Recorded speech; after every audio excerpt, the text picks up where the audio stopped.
Yo, it's your boy Ryan, Northwest Sports Fanatics, back at you with a new video. Today is Saturday, January 17th, 2026, with your boy Ryan and the Northwest Sports Fanatics. Make sure you guys subscribe to the channel, smash that like button either now or on your way out. Donate to your boy if you can, Cash App $ORIONNWSF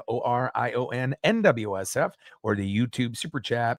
Right here, we got the AFC Divisional playoffs, the Buffalo Bills versus the Denver Broncos. Kickoff is going to be here in just a couple minutes, so let's cue up the music, take a look at the thumb, and let's get settled in for some AFC Divisional playoffs here this afternoon. Happy Saturday, everyone.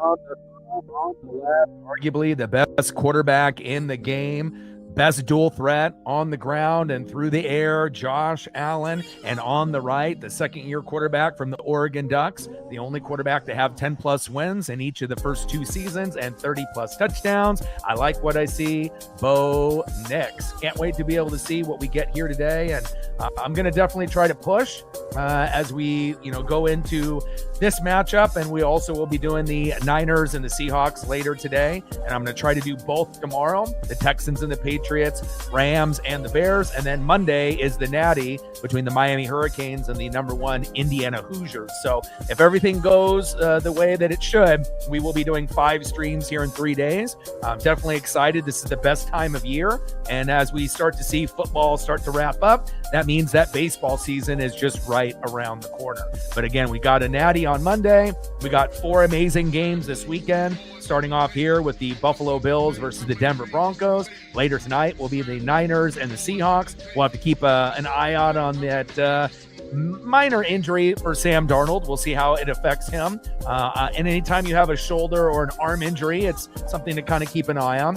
And then we got the Texans and CJ Stroud and Drake May tomorrow morning at noon / morning afternoon. And then after that, the late night game will be the Rams and Matthew Stafford versus the Chicago Bears and Caleb Williams. Looking forward to all of the matchups. Hope everyone is having a fantastic day. Turtle in the building, what's good? Chad in the building, what's good? Marine building in the building, what's good? And again, hope everyone has had a fantastic week. And then obviously as we transition from football, we'll start to sprinkle in a little basketball, a little NHL, a little NASCAR, possibly a little WWE until we get to baseball season. And again, it'll be right around the corner. First spring training game for the Mariners will be February 20th. Don't know if it'll be televised, but I'm definitely going to be keeping an eye on everything that has to do with the MLB.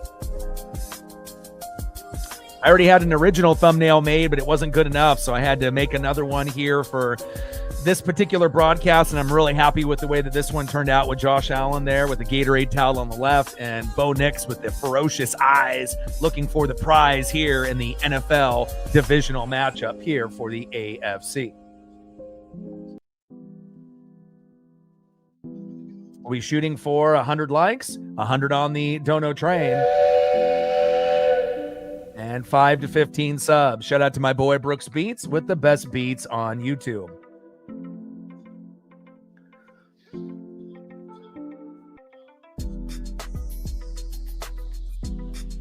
Looking at the injury report to see if there's anything relatively new.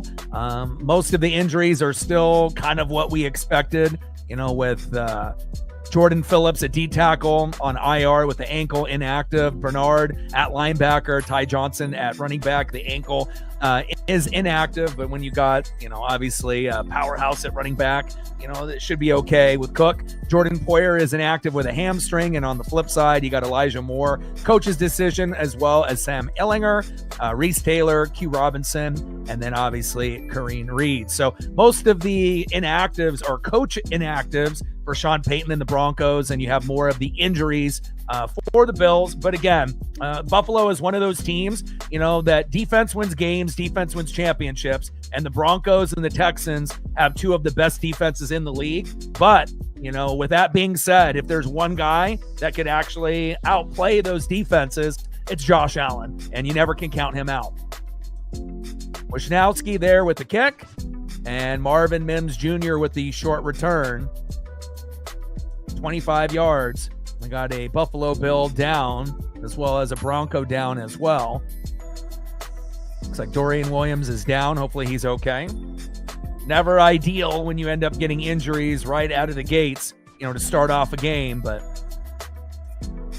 64-yard kip from Mitch Wisnowski, and a nice 25-yard return there by Marvin Mims. You do have a helmet-to-helmet collision there that brings both a Bronco and a Bill down, and hopefully they'll be okay. Odin in the building. What's good?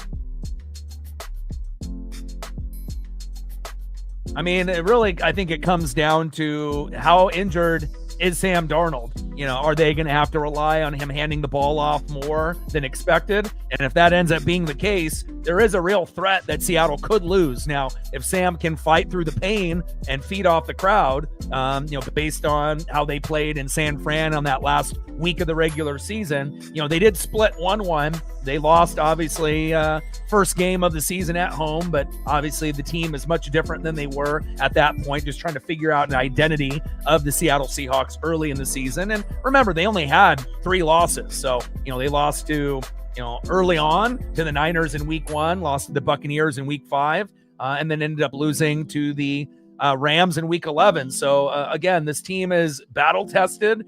And again, one of the main favorites to go all the way with the Rams as far as the NFC is concerned. But again, we will find out if we end up getting the 4 best teams that end up making it, and again, it's kind of up in the air. It feels for Bills, Broncos, Texans, Patriots. I feel like those games are very well matched and could come up either way. I don't think anyone would be that surprised. But on the flip side, with Seahawks and Niners, you would assume Seattle will win at home as long as Darnold is okay. And then Rams and Bears, most people would assume Rams. Those are just the better teams. So, again, up in the air for the AFC. NFC, it feels like we're going to get, the Seahawks and the Rams to go to the Super Bowl. And again, it's your guess is as good as mine. Could it end up being the Bills and the Patriots? Yeah, it could end up being the Broncos and the Texans as well. So, defense wins games, defense wins championships, unless we're talking about Josh Allen. He's literally the only quarterback, that can actually beat elite defenses, at least this year. It feels like he might be the anomaly. So we'll find out as this game progresses. Bo Nix, shotgun set, short right to Pat Bryant. Nice 12-yard gain. First down, Broncos. Move the chains.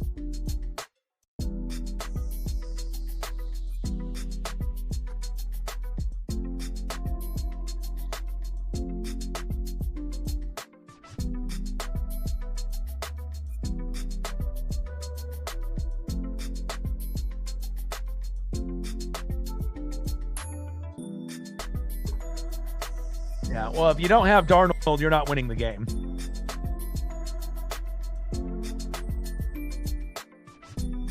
Hand off to Jaleel McLaughlin off that right end for a nice 6-yard gain. Second down and 4 at the Denver 44.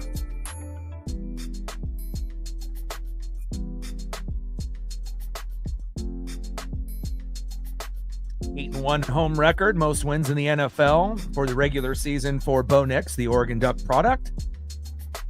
And again, both teams are going to have to run the ball effectively. And again, Josh Allen knows that, Cook has been his right-hand man. Run defense is a little poor for Buffalo, so if Denver can take advantage of that, that'll help them win. But again, it could come down to the very end in the fourth quarter. Shotgun set, Nix, short right to Pat Bryant again. Nice 15-yard catch. Johnson with the coverage and the tackle. First down, Denver. Move the chains.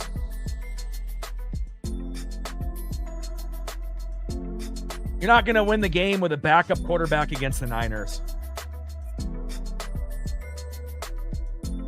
You have to understand how football works. It's a team game, right? Obviously, the O-line and D-line are very important, at the line of scrimmage, but you're not going to win the game against the Niners with a backup quarterback if that were the case. Not going to happen. You have to have Sam out there healthy and slinging it. Shotgun set. And almost intercepted. Pat Bryant getting a lot of looks here. And that's the third catch there for Pat Bryant. Second down and 5 at the Buffalo 36.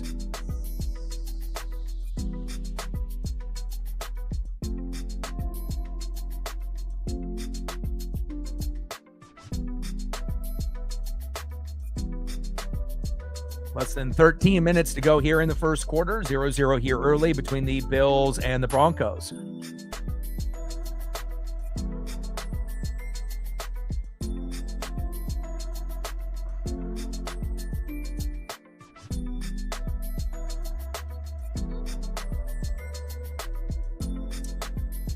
Pat Bryant, a little shaken up after that catch.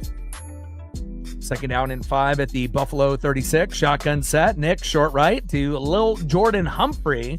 Nice 4-yard gain. Bishop and Rosal there with the tackle. Third down and 1 at the Buffalo 32.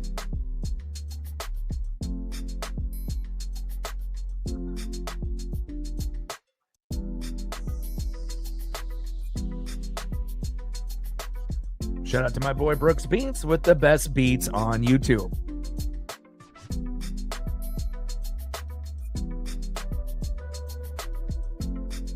Calvin in the building. What's good, brother?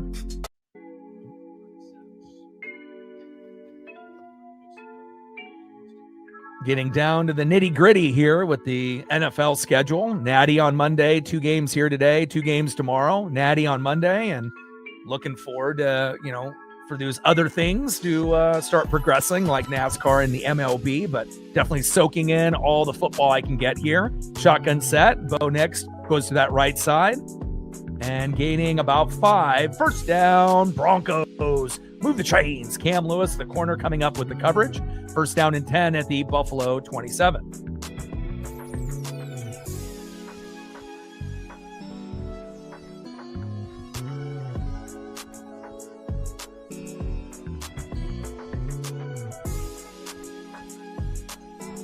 Third down is going to be big for both teams. I mean, it's obviously going to be a battle in the trenches. Really, the only weakness for Buffalo is their run defense. Everything else is pretty top tier for them. Shotgun set. Nick, short right to R.J. Harvey. Nice 6-yard pass from Nix to Harvey. Second down and 4 at the Buffalo 21.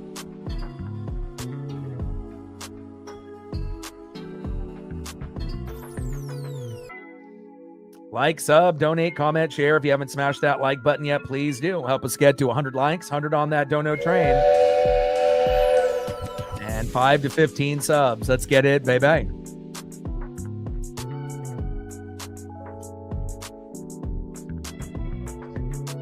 Shotgun set. Nix goes towards that left side. Gains about 3, just short of the marker. Shaq Thompson, the linebacker, coming up there with the tackle. Third down and 1 at the Buffalo 18.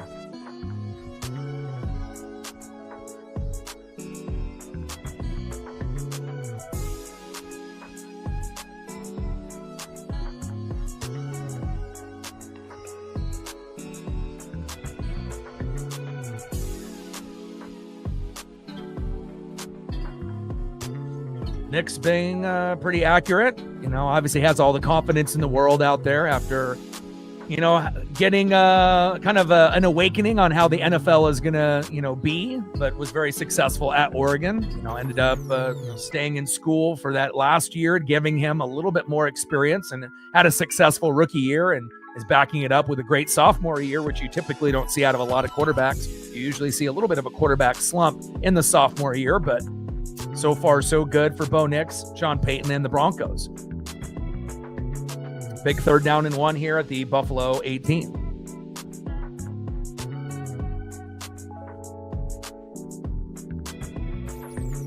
And a little QB sneak by Nix. And let's see where they end up spotting the football. I assume he got it there. It looks like he had just enough.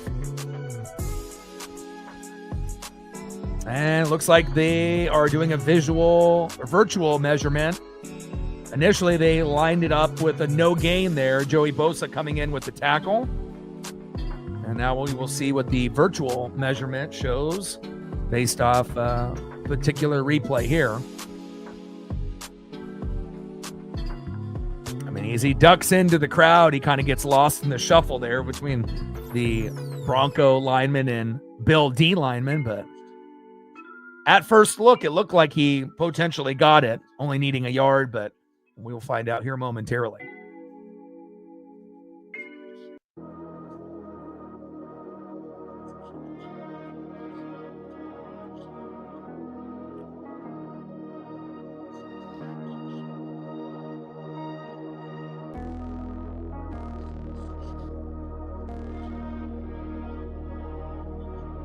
And on fourth down, Bo Nix up the middle, 4-yard gain. First down, Broncos. The aggressiveness here of Sean Payton. Good play call there. Deion Walker, the D tackle, with the coverage. First down and 10 at the Buffalo 14.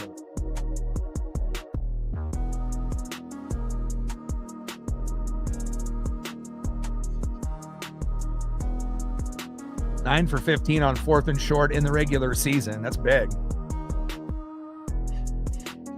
And this has been a great drive for Denver. Obviously, we know Buffalo is good in the secondary. Really, their only weakness is their run defense on their entire team. And again, they do have capable running backs in RJ Harvey and, once in a while with Bo Nix, being able to get some first downs up the middle or bouncing it to the outside. And we obviously know the Denver defense is the main reason, they are here, with the record that they have as being a 1 seed with the week off. But again, Bo Nix, has had some issues within the first 3 quarters, typically outstanding in the fourth quarter, but it definitely feels like they're turning a page and turning a little bit of a corner, with Bo Nix in the first 3 quarters as of late. McLaughlin there up the middle for about a 3-yard gain. Flag comes out. Ball comes loose.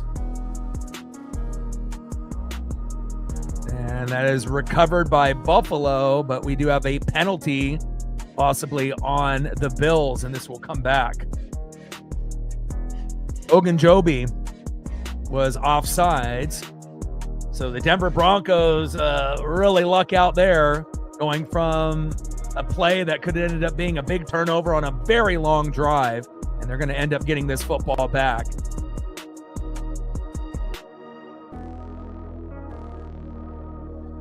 Wow, unbelievable. Shotgun set. Nix running off that left side, losing a yard. Shaq Thompson, the linebacker, there with the coverage and the tackle. Second down and 6 at the Buffalo 10.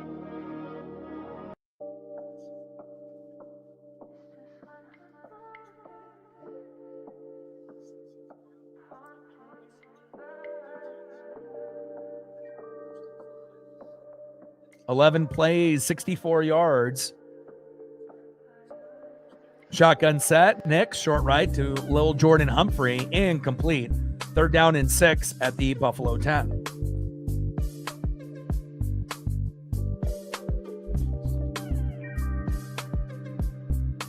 And obviously, if you're Buffalo, if you can hold them to a field goal after recovering that fumble, even though you had an individual offsides that negated that turnover and whatnot, holding the 3 would be huge, based on how they've been able to move the football pretty easily here in the first quarter.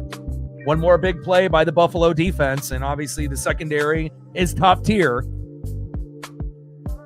Let's see what Bo Nix has dialed in here. Shotgun set, Nix, short left to Evan Ingram, incomplete, and they do hold to a field goal, and that's obviously good if you're a Bill fan or rooting for Josh Allen. A little bit disappointing, and again, Evan Ingram has always had a problem with drops. And again, he's one of those guys that he's a name, he's an athlete, but more times than not, he doesn't come up with the big play, and it hits him right in the numbers. Should have been a touchdown right there. And again, he was doing that in Jacksonville. And again, they've, had a few guys that they've drafted, in recent years to kind of, fill the gap, that Shannon Sharp left, but again, they haven't really been able to find anyone reliable at that position. Field goal is up and good. And again, if they would have went to Cortland Sutton in that same play call, he would have at least caught that ball, maybe even Troy Franklin. So a little disappointing, if you're a Bronco fan, to be able to, go all the way down the field like that. But, that's what happens sometimes. Less room to maneuver. And again, Ingram had a chance, but again, not surprised. If you had to predict one guy that would drop a football on the Denver offense, he's definitely number one. Reflect in the building. What's good?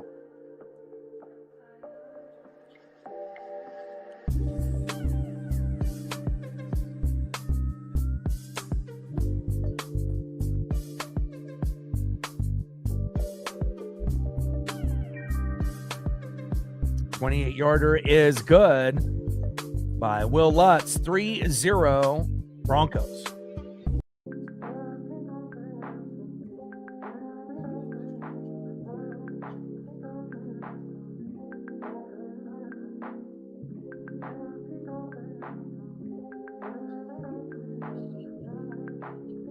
Little Jordan Humphrey as well.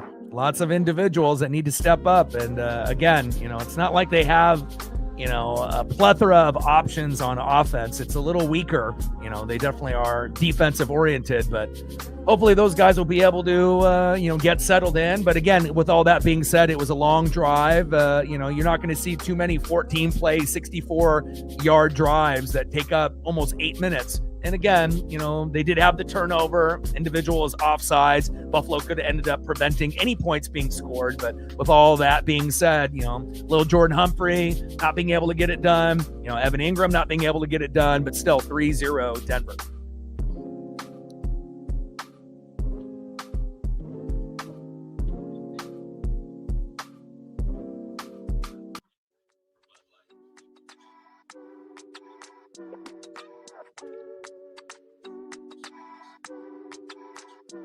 $7:29 left in the first quarter, 3-0 Broncos.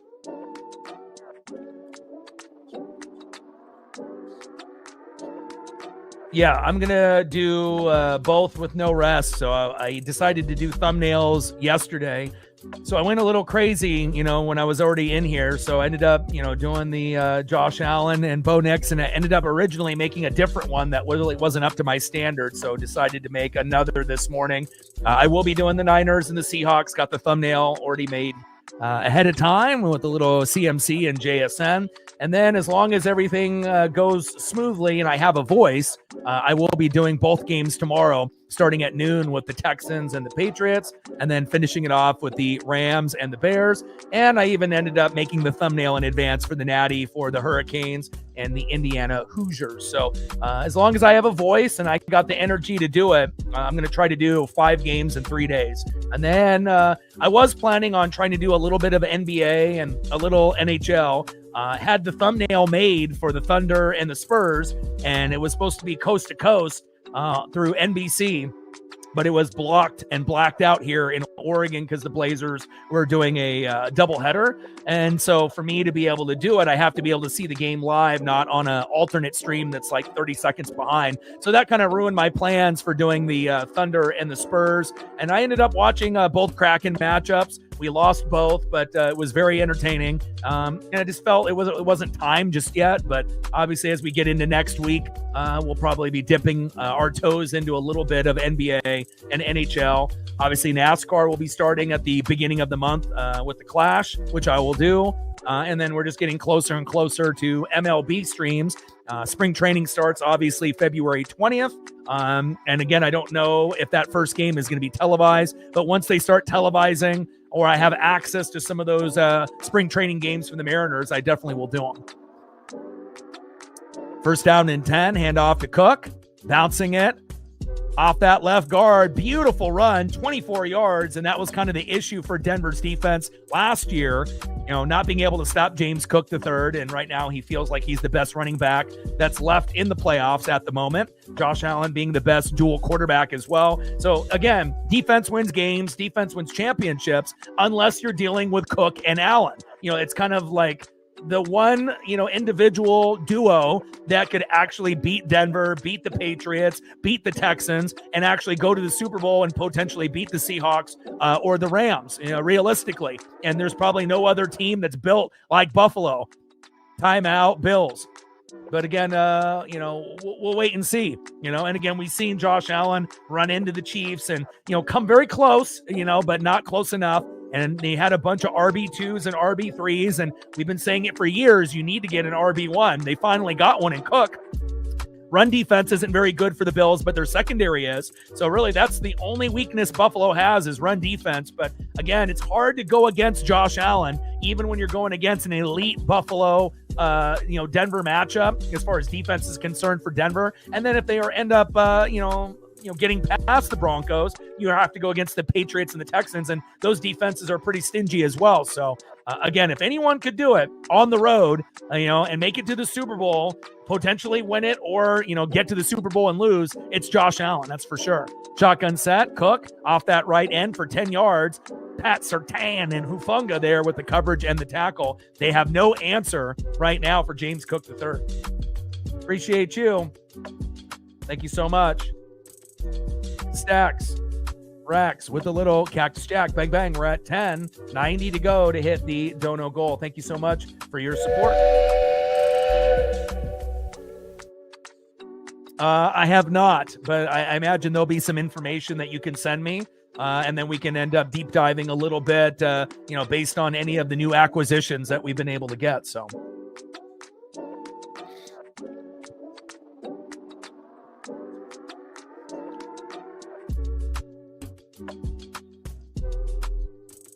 Cook is something else. And again, Achane, it has had a great year and obviously is very athletic. But if I had to choose one or the other, Cook is the best running back in the game, that's left. Obviously, we knew that, Saquon was the best last year. Jonathan Taylor and CMC and a few of the backs, that are popular, we're getting a lot of the love. But if you actually look at Cook's stats and whatnot, besides someone like Christian McCaffrey, he's kind of the Christian McCaffrey of the AFC. And again, there's others that are, very similar, like Achane and a few others. But I feel Cook has definitely earned the respect of his peers as well as the fans. And again, it's a great 1-2 combo, with Allen and with Cook.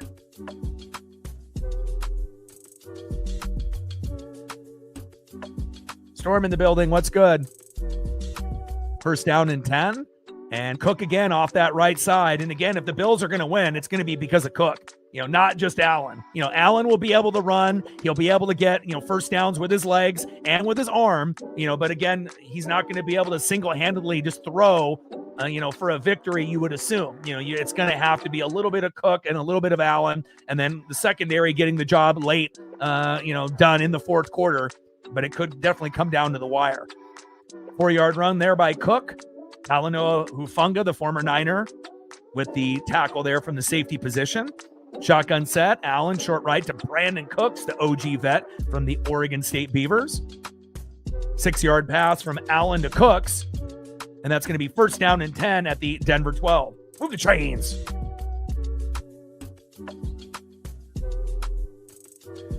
I don't really do reaction videos anymore. I used to, for years and years and years and whatnot. But I'm going to be doing this game, and then I'll be doing right after this game is over with no break, I'm doing the Niners and the Seahawks. So I'm not going to have time. And then tomorrow I'm going to be doing the Texans, Patriots, and then the Rams, Bears. So, if I was able to get more consistent views from people, on that regard, I would do them, but I haven't done them in about a year or so. But maybe one day in the future I'll do them again. But, it takes a lot of time and energy, to make one. And again, if you're not getting at least 1,000 views on every reaction video, it's kind of not worth doing.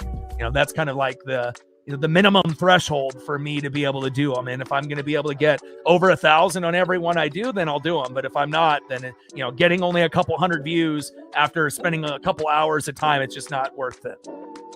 Shotgun set. Allen short right to Brandon Cooks. Nice 5-yard pass. And then a hurry up here from Josh Allen, riding up the middle. First down, Bills. Move the chains.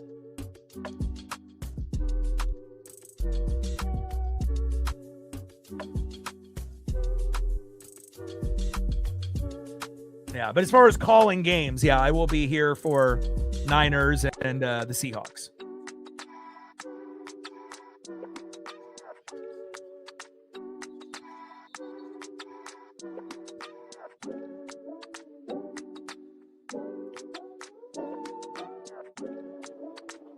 Timeout, Denver.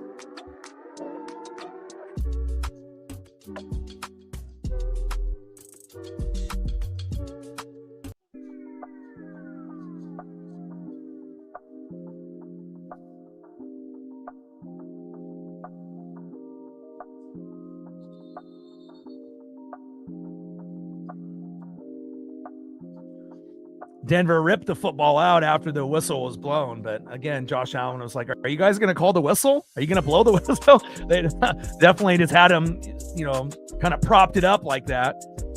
But here we go. Let's see what Buffalo does here. Red zone this season, Denver defense number 1, Buffalo's offense number 3. And again, It might be the only quarterback running back combo, that could end up beating elite defense and being champion this year, or at least making the Super Bowl. There's no other combo that could go, into Denver and win, go into Houston or New England and win, and then going into, playing Seattle or the Rams in the Super Bowl. Obviously, it won't be, home field advantage, for anybody in that regard, but it feels like, that's really the only combo that could overcome, really tough odds, and again, we know defense wins games, defense wins championships. But again, I think the outlier is going to be, the alternative is Josh Allen and James Cook III. If those guys are going, Buffalo's defense in the run game is not good, but again, secondary is, and usually that seems like it's just enough for Buffalo to be able to find a way to compete with these elite defenses. And if you've noticed, when they do play elite defenses, they don't really play elite against Josh Allen and James Cook that often. It feels like Allen and Cook usually end up getting, the better of the elite defense more times than not. Shotgun set, Allen, short right to Khalil Shakir, his reliable target. 3-yard gain, 3rd down and 6 at the Denver 7. Denver defense hoping for a stop to hold it to 3-3. Singleton with the coverage and the tackle. Appreciate that, Reflect. Every like, every sub, every view, every dono, it all adds up.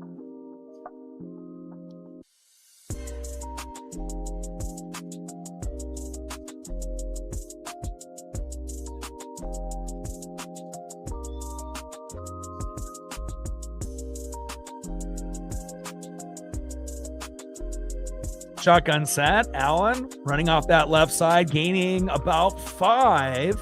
PJ Locke, the safety, coming up with the tackle. 4th down and 1 at the Denver 2. And obviously, when you got a great quarterback and a great running back, the options are unlimited. You can run a tush push, you can run a QB sneak, you can hand it off to Cook.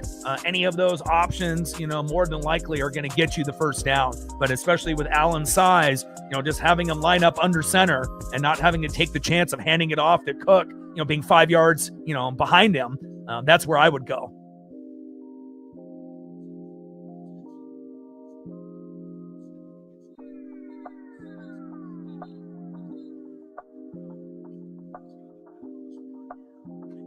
Allen running up the middle for a yard. 1st down, Bills.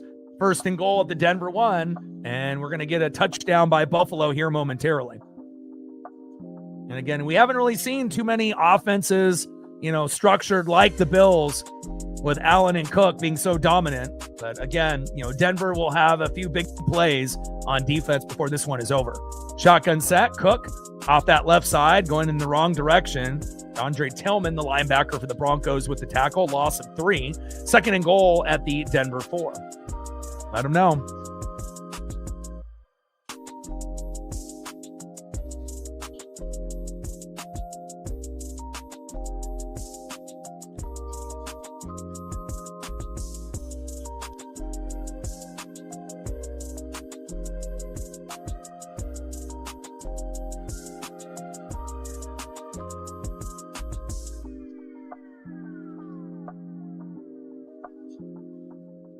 Good defense there by Denver.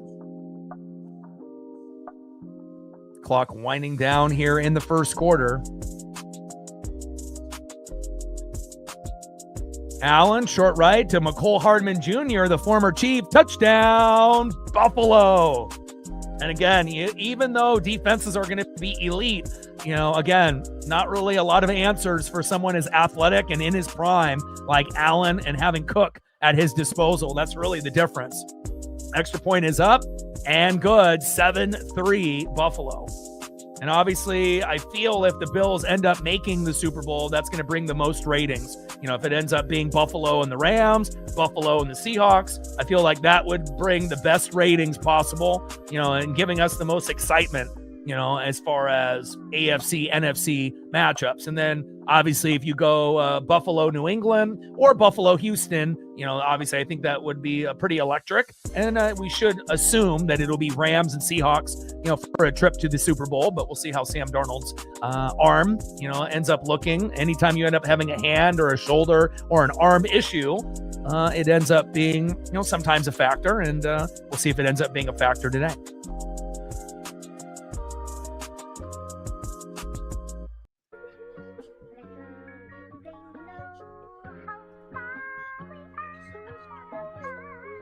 Like, sub, donate, comment, share. If you haven't smashed that like button yet, please do. Help us get to 100 likes, 100 on that dono train.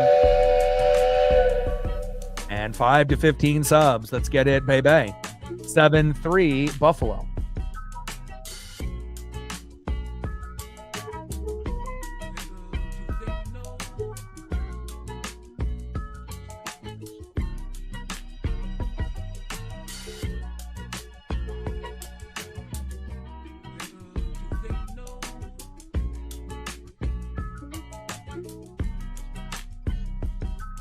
Yeah, oblique is the main thing that you're seeing, on socials and whatnot.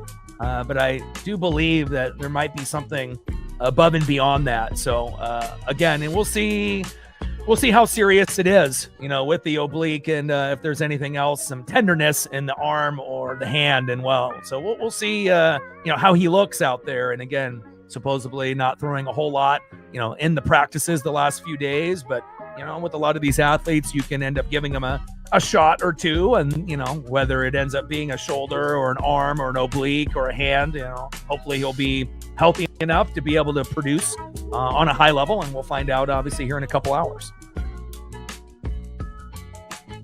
Wishnowski there with the 65-yard kick, and that's going to end up being a touchback, first down and 10 at the Denver 20.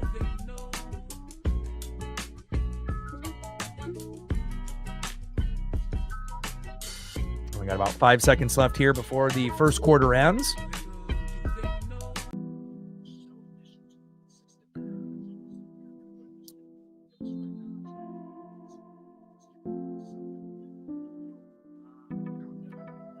Nix with a little fumble, recovers, and then incomplete. And that's going to be the end of the first quarter, 7-3 Buffalo.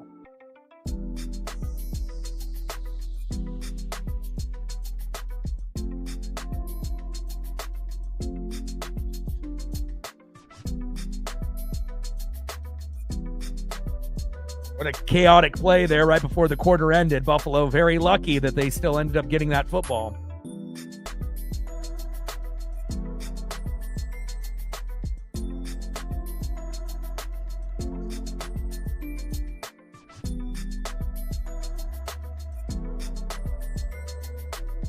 If you're just tuning in, Will Lutz with a 28-yard field goal on a 14-play, 64-yard drive, eating up 7:31. Could have ended up being, a touchdown, but again, they ended up fumbling it away. Buffalo recovered. Luckily for Denver, they had a player offside, so they got the ball back, but just weren't able to punch it in. And that's kind of the story for Denver. If you've been watching them, not a whole lot of production in the first three quarters, but in the fourth quarter, they're fantastic. And then with Buffalo, when you're dealing with Allen and Cook, they're really the only team that can beat an elite defense, in my opinion. And again, it's always a wild card, with Allen and Cook. And again, we know that Allen can run, he can throw, best quarterback in the league in my eyes as far as all-around quarterback at the moment. And again, we will find out if defense truly does win championships and win games, or if it can end up being beat, by an elite quarterback and running back duo. So far, 7-3 Buffalo. And again, Broncos aren't going to be able to beat the Bills by just kicking field goals. They're going to have to get at least 2 touchdowns to compete. And we'll find out if Bo Nix or the defense can acquire that stat before this one is over. But a good, entertaining first quarter, 7-3 Buffalo.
Daniel in the building. What's good?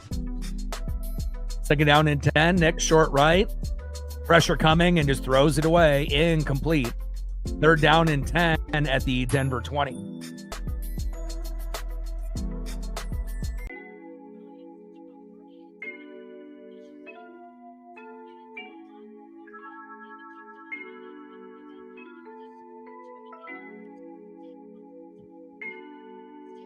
Williams with the neck injury. That's crazy.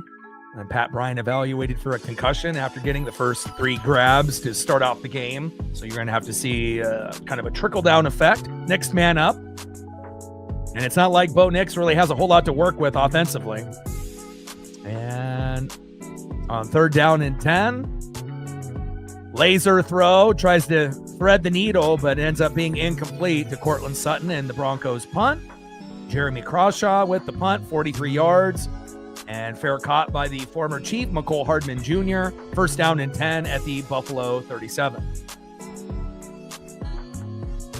And hopefully, in the upcoming seasons, they'll be able to get a better tight end than Evan Ingram, better receivers to add on with Cortland Sutton, and another good running back to pair up with RJ Harvey.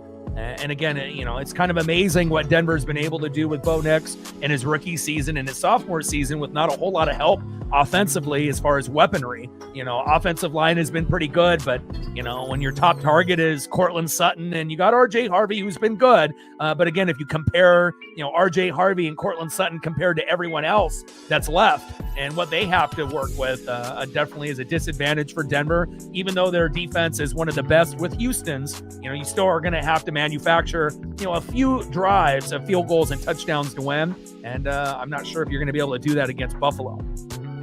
First down and 10 at the Buffalo 37 once we get back from commercial break.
It's a great stat.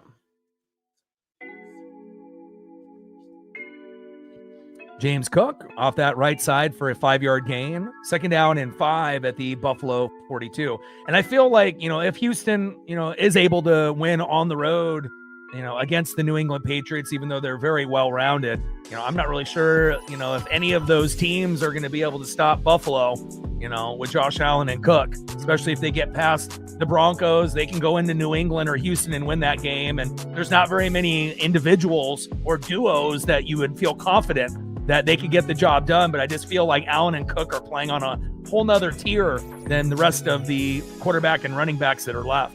Allen scrambles up the middle. Nice 26-yard run. First down, Buffalo. And again, we know the Denver defense is talked about a lot.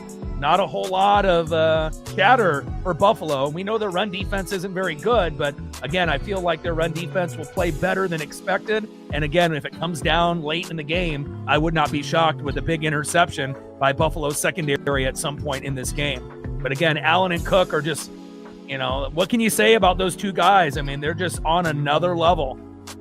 And Josh Allen has been so close, from making the Super Bowl. It kind of feels like, they're getting closer. Cook off that left end, fumbles. Uh-oh. Big recovery there by the Denver Broncos, Talanoa Hufanga, and we do have the Buffalo center down. McGovern was injured on the play.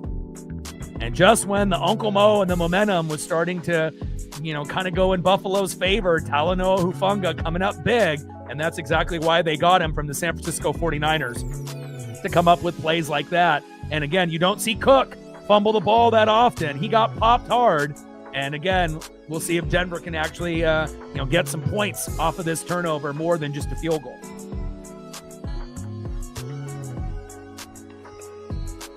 But, getting Dre Greenlaw and Talanoa Hufanga, added on with Nick Benito and the rest of the squad that they have. But again, blasted. Big hit there.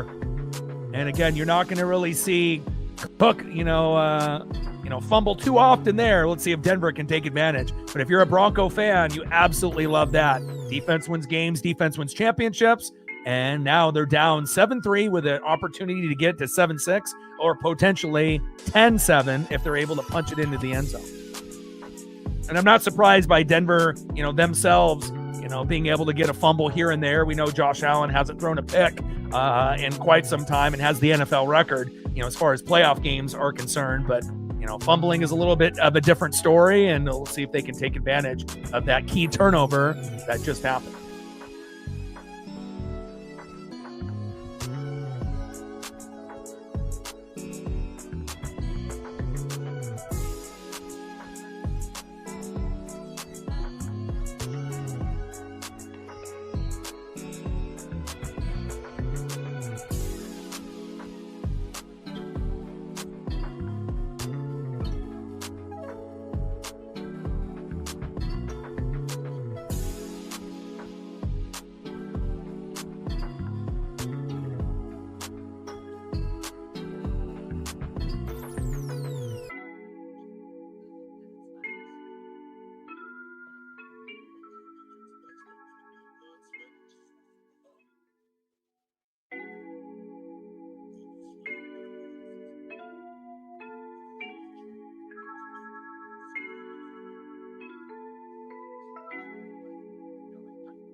And you may need to see Bo Nix at one point or another do something like this, where they end up running an RPO to RJ Harvey and him hanging on to the football and dancing into the end zone. You're going to have to kind of think outside the box. And, these coaches know each other very well. And, some are going to be playing checkers, other chess. And sometimes you're going to have to be able to open up the playbook even further. Shotgun set, Jaleel McLaughlin off that right side. Nice 13-yard run there. Lewis and Bishop for the Bills with the coverage. First down and 10 at the Denver 44. Yeah, agreed. Can't really trust little Jordan Humphrey or Evan Ingram. Obviously, you got Troy Franklin, and Cortland Sutton is probably your most trustworthy guys. But, we'll see how they distribute the football here.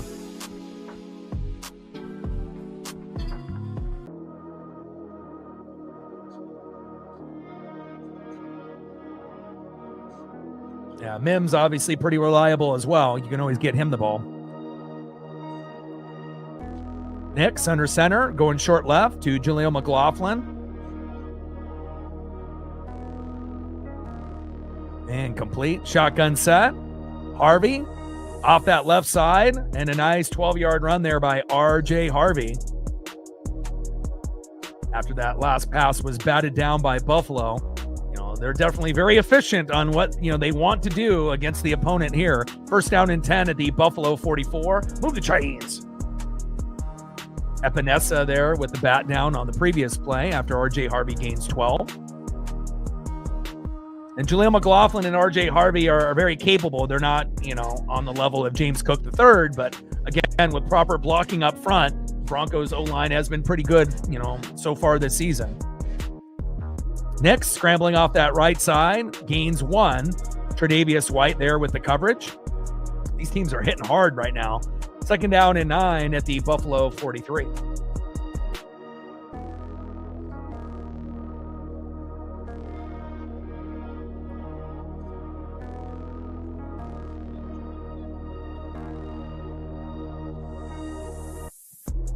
Shotgun set. Next, going deep to Marvin Mims Jr. He's there. Big catch. First down, Broncos. First down and 10 at the Buffalo 16. And that's what I'm talking about. Bo Nix getting things moving there for the Denver Broncos. Beautiful 27-yard pass to Marvin Mims Jr. Now let's see if they can actually punch it in instead of stalling for a field goal again once they get into the red zone.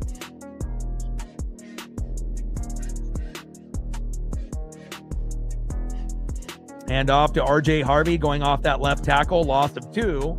Linebacker Shaq Thompson for the Bills with the tackle. 2nd down and 12 at the Buffalo 18.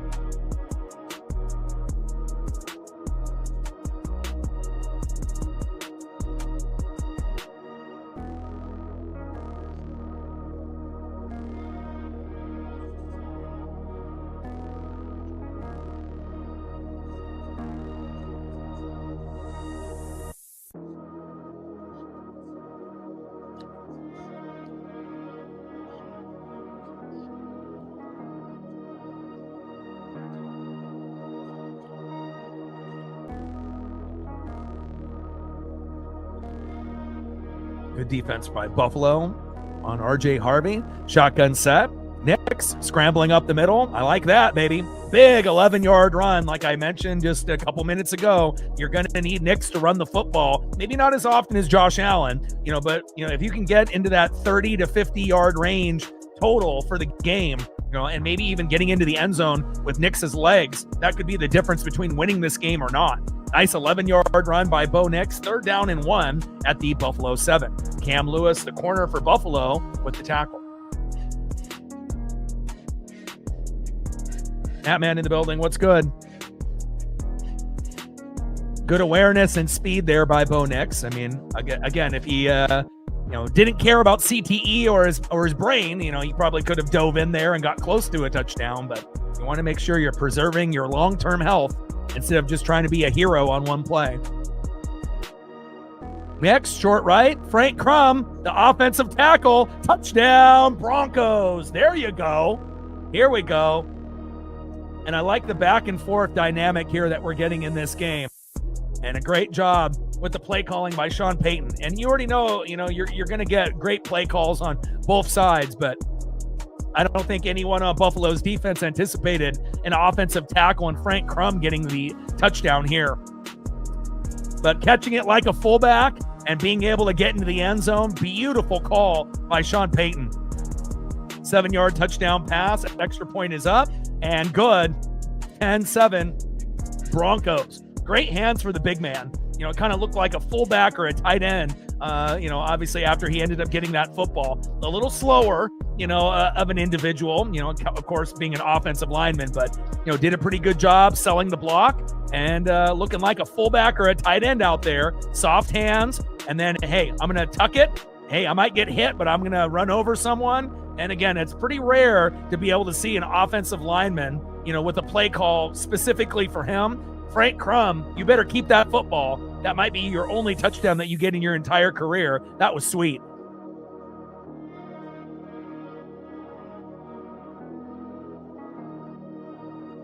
Nice job by Frank Crum, and good job by Bo Nix using his legs. He's going to have to. And now we're going to see Josh Allen and what he may potentially do on this next drive. 9:33 left before halftime, 10-7 Broncos. This is the best time of the year, man. You get 2 amazing games today, 2 amazing games tomorrow, the Natty on Monday. And then obviously next weekend we'll have the NFC AFC championship game. And then, obviously a little time after that, we'll have the Super Bowl. And then as we're transitioning closer and closer to February, that'll be getting closer to do more NASCAR and more MLB. And then once we get into the regular season, obviously we got World Baseball Classic this year as well. I'm not really sure on how many games I plan on doing, considering what happened to me the last time I did it, but I am kind of hungry for baseball, and I wouldn't mind, doing some World Baseball Classic, especially once football ends. We're going to have that gap where we're going to have to do NHL, NBA, WWE, NASCAR, whether it be Xfinity, the trucks, or the Cup Series, but I don't mind, and then once we get into Mariner baseball season, it'll be Mariners every day for, 6-7 months. And that's the time of the year that I enjoy the most. Just the consistency of, pretty much doing a game every day. And I like being able to keep busy. So, and the Broncos are keeping busy, keeping pace with the Buffalo Bills at home with a 10-7 lead. Indiana, no doubt. I mean, if Oregon is going to get crushed like that, again, no disrespect to Miami and Mario Cristobal. The ACC has gotten a lot further, this season than anyone anticipated, but we got to keep it within the conference, and I got to go Big Ten. We had Michigan, we had Ohio State, and now Indiana. I was really hoping it would be Oregon's turn this year, but we're just not good enough. But again, hopefully next year or in the near future, we'll be able to be in the Natty. No guarantee that we would win the first time that we go, but it would be nice for Dan Lanning to hit a Natty, once or twice or 3 times, depending on if he stays for 15 years or 10 to 15 years, and if we have that many opportunities. But if we keep recruiting the way that we've been recruiting, at some point, we're going to be in the game. It's just a matter of, can we win the big game once we get there? And we haven't been able to do it yet, but I still have faith. Same thing with the Mariners. We haven't been able to get to a World Series yet, but, starting from 2022 to now moving forward, we've been able to, see the investment in the team, by the owner and the GM and the coaches, which is nice. And we'll see where it goes. I got to see Oregon and the Mariners, both win a championship before I'm gone. I got to. Will Lutz with the kick, 65 yards. Ray Davis with the return. And we got a penalty, a block above the waist. And that's going to end up bringing that football back a little bit. Allen going deep to Brandon Cooks and complete. 2nd down and 10 at the Buffalo 17.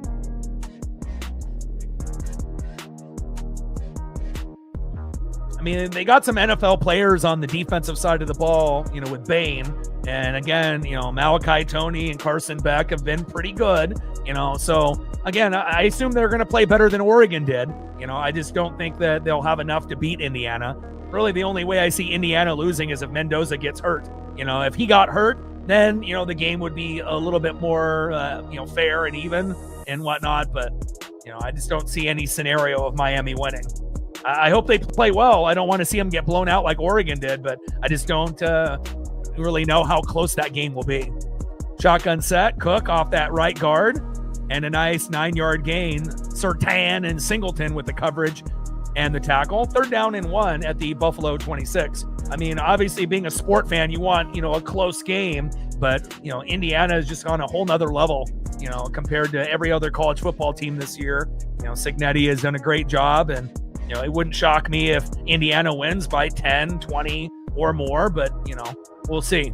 Hopefully it ends up being closer than we think, and it ends up being maybe Indiana winning by, 10 to 14 points, but they would need a hell of a lot to be able to, hang that close. And I'm just not sure if you're going to get it from Miami. Allen running off that left side for a 3-yard gain. 1st down, Buffalo. Move the chains.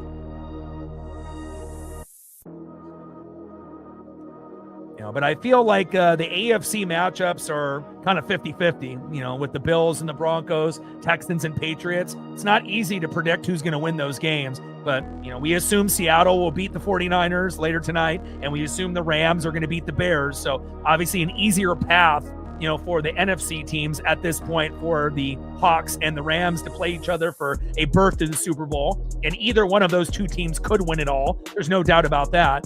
And then, no disrespect to the Texans, the Patriots, or the Broncos, but I think if the Bills end up winning this game and they're able to beat New England or the Houston Texans, that will be the best, possible Super Bowl that you can get based off ratings and excitement. If it ends up being Bills Rams or Bills Seahawks, that's going to get the most ratings, and give you the most excitement. No disrespect to, the Broncos or the Patriots or the Texans, but it just wouldn't really feel as maybe highlighted as a, must-see matchup in the Super Bowl, and sometimes the NFC, AFC championship games end up being better than the Super Bowl themselves, which could happen this year. Allen, short right to James Cook. Nice 24-yard pass. First down, Buffalo. First down and 10 at the Denver 42. Lock with the tackle. No answer for Allen or Cook so far at this moment. Dante starts. And Raiola will be the backup, but he has a tendency of, transferring. So it wouldn't shock me before the season starts if Raiola ends up transferring. He ended up wanting to go to Ohio State and then transferred, wanted to go to Georgia and transferred, went to Nebraska. So he kind of has a reputation of making a decision and then leaving. So, but Dante Moore would be the correct choice. Allen short left to Dawson Knox. Nice 12-yard pass. First down and 10 at the Denver 30. Move the chains. Yeah, there's no scenario where Raiola starts over Dylan Moore. There's just, unless he's hurt. That would be the only way that you get someone to start over Dante. So, and obviously, how the season ended is not what Dante Moore is. Obviously, throwing that pick six and playing one of the worst games in his college career. But again, when you get a guy that, has 20 starts, you can't expect, those kind of guys to be great. The only guys that have really, done anything with the minimal starts, maybe Cam Newton and Ryan Tannehill, who played wide receiver before transferring to quarterback. But a lot of guys that have 20 starts or less, you look at guys like Anthony Richardson, all the hype, based on it as athleticism, but his completion percentage is garbage, and now kind of looks like he'll be a backup quarterback maybe for the rest of his career. If he would have stayed at Florida and kind of worked on his skills, maybe, would have ended up being a better player. But a lot of these guys get tempted by the money, but NIL money has been pretty good for some of these guys. Shotgun set. It's 12 noon. You know what time it is? Time for a big sack lunch. Yum, yum, yum, yum, yum. Roach and Allen with the split sack.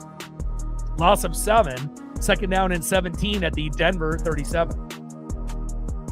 Now, Raiola hangs on to the football a little bit too long and gets sacked quite a bit, but obviously being on Nebraska, it's a given, but I assume that we'll be able to develop him, better than he has been developed up to this point. And if Dante Moore does have a minor injury, it's kind of nice to know that we got a really good player, that we could throw in there and still win games. So hopefully he ends up staying, but who knows based off his tendencies. But if he ends up being the backup this year, Raiola could be the potential starter the following year if he decides to stay. But that's a big what if.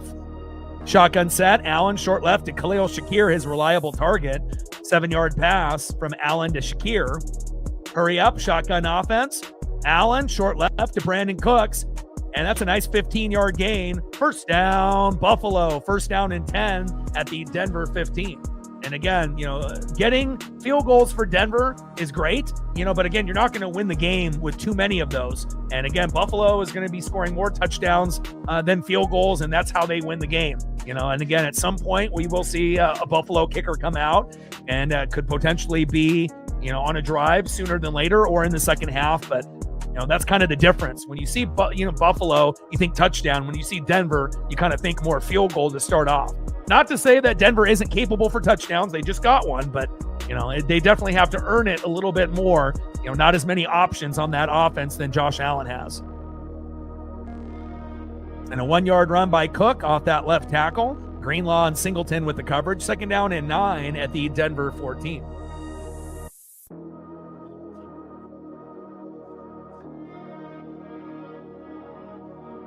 Yeah, Mendoza is the Heisman. He definitely looks like the best quarterback in the game, and it's not even close. So now Beck, is one of those guys that can make plays if, he has time. But that's the question. Will he have time against that Indiana defense? And again, they have a few, special players like Malachi Toney at wide receiver and a few others. Running game is pretty good, but they haven't gone against anybody as good as Indiana. So, I mean, Indiana is more than just Mendoza. They got athletes at running back, wide receiver, tight end, O-line, and their defense is ferocious. Shotgun set. Uh-oh, he got him again. It's 12 noon. You know what time it is. Time for a sack lunch. Yum, yum, yum, yum, yum. Malcolm Roach, the D tackle with the sack lunch. And it's pretty rare to see Josh Allen get sacked early and often. But the Buffalo defense, compared to Denver's, it's not in the same category. But again, right now, making Allen's life a little bit harder. 3rd down and 9 at the Denver 14. Now, Beck doesn't look like a first-round pick. He looks like, a guy that would be a backup quarterback. But again, this quarterback class looks very weak. Even if Dante Moore would have, gotten drafted number 2 overall, it wouldn't have worked out, whether it be on the Jets or another team. So you're just not ready. And you just have to realize, sometimes you need to be able to try to get 30-plus starts under your belt or more, because 20 is nowhere near enough. Allen going short right to Keon Coleman. Incomplete. 4th down and 9 at the Denver 14. Field goal unit will be coming out. DX in the building with a tour. Appreciate that. Every dollar counts. Stacks. Racks with a little Cactus Jack. Bang, bang. We're at 12:88 to go on the Dono train. Field goal is up by Matt Prater, and it is good. Great game here. We're knotted up at 10, and it's anyone's guess who's going to win this game.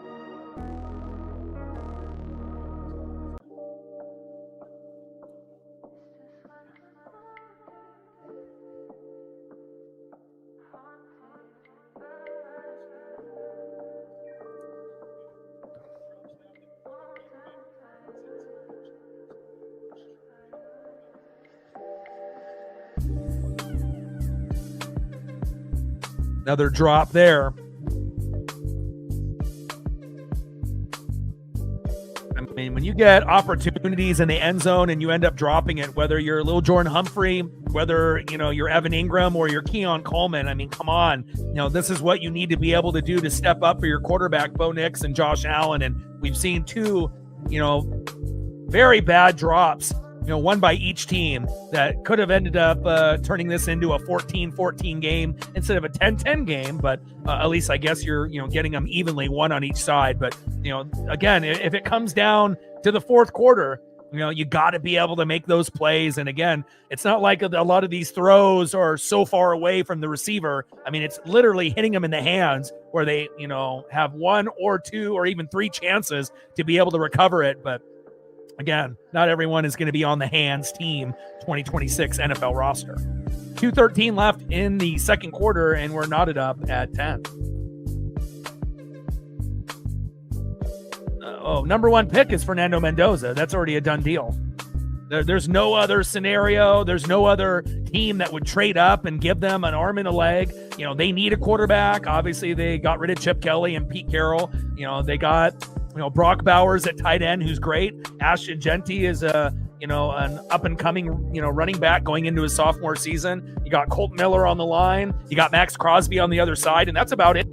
So, again, they're going to need someone. But, again, it's not like Fernando Mendoza is going to go to the Raiders, and then all of a sudden they're going to turn into a playoff team. They have too many holes. It'll put butts in the seats. And obviously that offensive line will be nowhere near as good as Indiana's. So you're not going to see him throw for 5 touchdowns and no picks multiple times in an NFL game next season. But, as far as the quarterback class is concerned, he is by far the best. It's one of the weaker quarterback classes that we've seen, honestly. And even the best quarterback is going to struggle, going to a team like the Raiders with the number 1 pick. But, that's a done deal.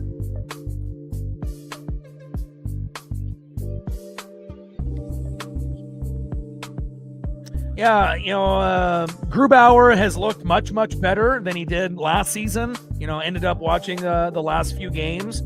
And again, just not able to come up with wins, but they're very competitive this year. And it's not like we're losing, by 2, 3, 4, 5 goals anymore. And, hopefully they'll be able to beat the Mammoth the road trip has not really been too kind for them, but hopefully when they get back, to the Pacific Northwest, they can start a new win streak. But they're fun to watch, and eventually I'll end up doing a few streams. Was kind of thinking about it last week, but I just didn't think that we would have enough support, to be able to, to do some of those. But at some point, we're going to have to do some NBA, some NHL, NASCAR, and WWE until baseball starts. So got to start it at some point, and we'll probably do that, I would assume, next week.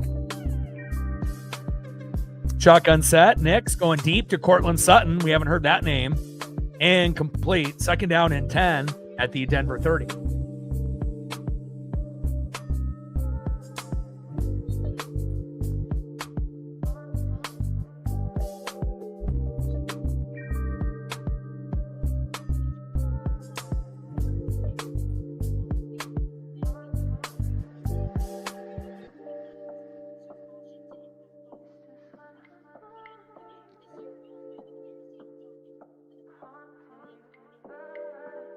But losing to the Devils 3-2 in overtime, they were right there, with them.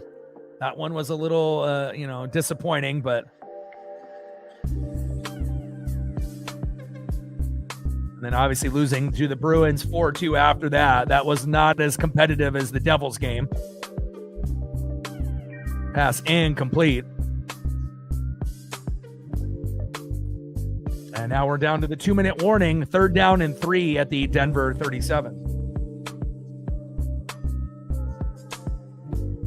But it's nice to see Ebbs, kind of take, his game to another level. Matty Beniers a little bit more consistent. And again, Grubauer, being a guy that was giving up 3 to 7 goals almost every game last year and the year before, is kind of having a rebirth in his career. And he's looking very good. Sometimes even better than Joey Decord, believe it or not. If you're looking at win-loss record and how they've been playing, it's just, sometimes when you get a new coach, it brings a new fire in the belly, and Seattle will be a playoff team, and, hopefully they'll be able to get it going. But I have watched quite a few of their matchups, and eventually we'll do NBA and a few Kraken games, probably starting next week. Still got to wait till February 1st for the Clash for NASCAR to do that. And then obviously February 20th will be the first spring training game, but I don't know if those will be televised. I highly doubt it, but you never know. And again, we're still kind of waiting for the details on how to be able to watch the Mariners.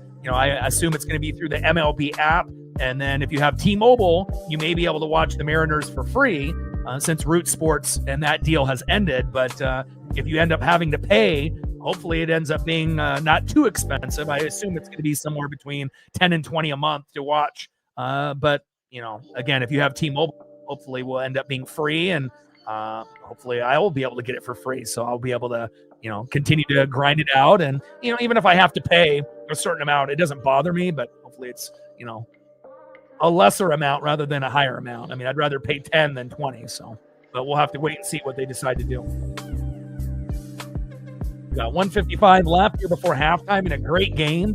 Bills 10, Broncos 10. Broncos with one of the best defenses in the league. And on the flip side, you got the best quarterback, dual quarterback in the league, running and throwing with Josh Allen. And you got the best running back that's left out of all the running backs in James Cook III. So, it might be the only duo in Allen and Cook that could beat the Broncos, beat the Texans, beat the Patriots, and then find their way, in the Super Bowl and beating someone like Seattle or the Rams, and again, it's probably the only team, that doesn't really have a great defense that could actually go all the way or at least make the Super Bowl and maybe lose at that point. But again, the run defense isn't good for Buffalo. Their secondary is good. But again, Josh Allen, he's that wild card, and again, same thing with James Cook. I don't really think defenses, even elite ones, really don't have an answer for Allen and Cook for 4 quarters. You might be able to slow them down for a quarter or two, but eventually when the game is on the line, more times than not, those guys step up and get the big victories. Shotgun set, Knicks, short middle to Marvin Mims Jr. Nice 6-yard pass. First down, Broncos. Obviously, Denver is going to try to be able to get any kind of lead here before halftime. Even a 3-point lead would be huge.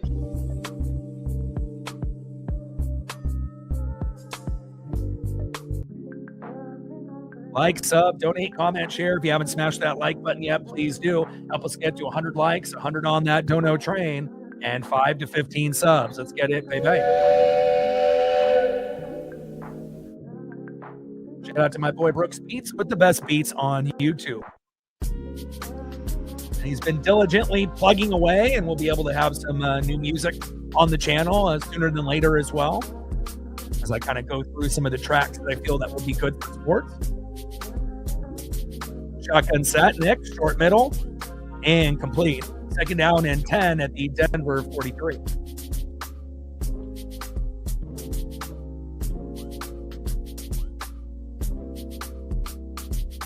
We'll be doing the Niners and Seahawks after this with no break. And as long as I have a voice, we'll be doing Texans and Patriots and Rams and Bears tomorrow, and then the Natty with the Hurricanes and the Hoosiers on Monday.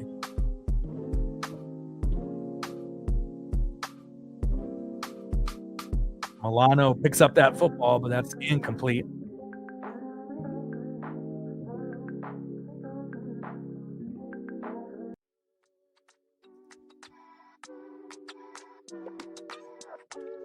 Shotgun set, Nick, short right to Tyler Beatty. Bishop there with the coverage and the tackle. Third down and 3 at the 50.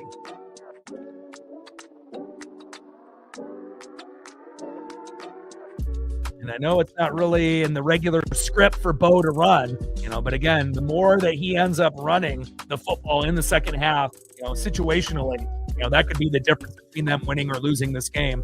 They're going to need to maximize every drive, every yard, if they're going to beat Buffalo. No huddle, shotgun set. Knicks on cue, scrambling to that left side. First down, Broncos. Tre'Davious White, the corner for the Bills with the tackle. First down and 10 at the Buffalo 44.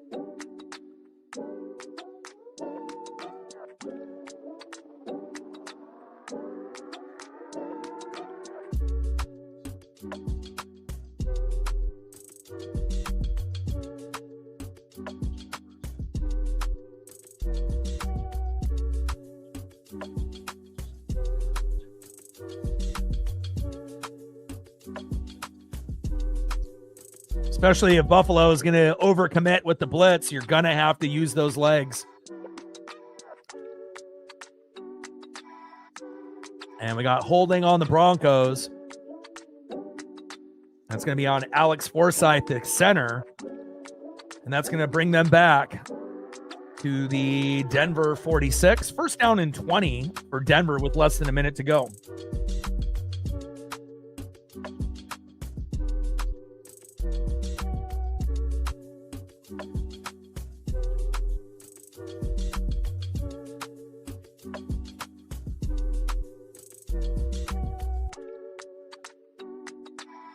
Natman, how do you like the new rule changes for NASCAR? Do you like it?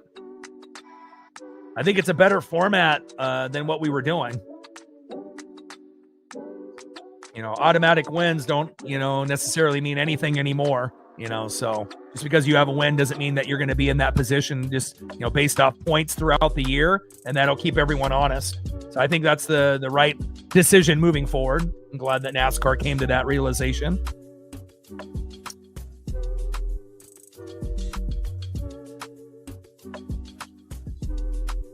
Timeout, Denver.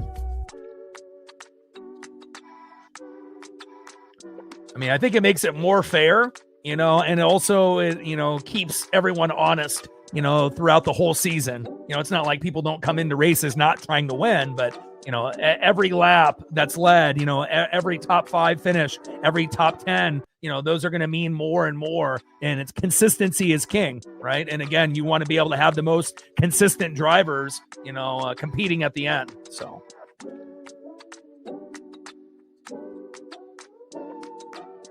44 seconds left here before halftime. 10-10, Bills and Broncos.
44 seconds left here before halftime. We're knotted up at 10, Bills and Broncos.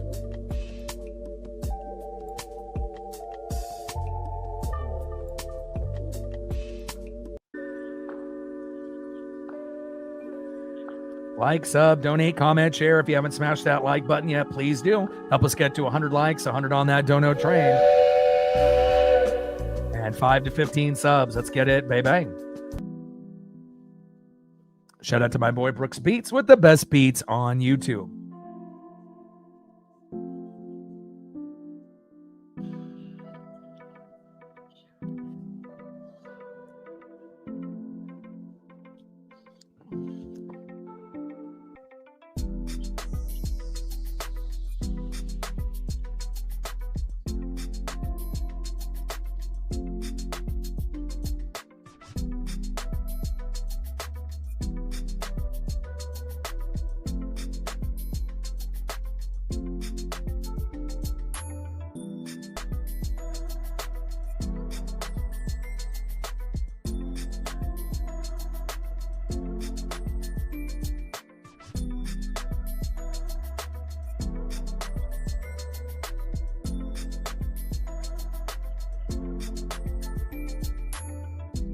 Shotgun set. Nick, short right to Cortland Sutton, incomplete.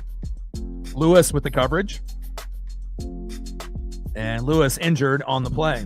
Hopefully he's okay. 3rd down and 10 at the Buffalo 44.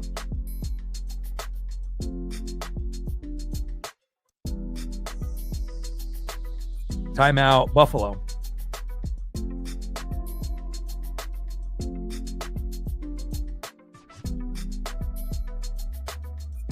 I think you're thinking of Ross Chastain.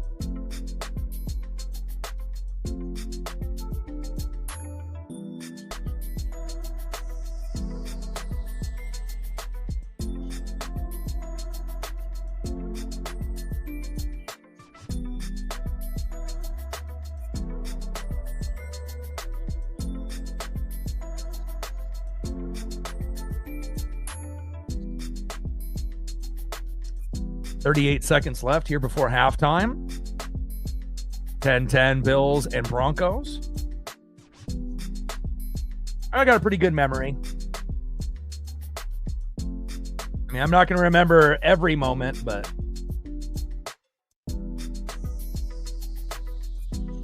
yeah. But if you're thinking about the famous moment, you know, it's like trying to get into the playoff and bouncing off the wall and whatnot. You know, it's not like it's just one driver that has, you know, tried that particular, you know, type of thing. But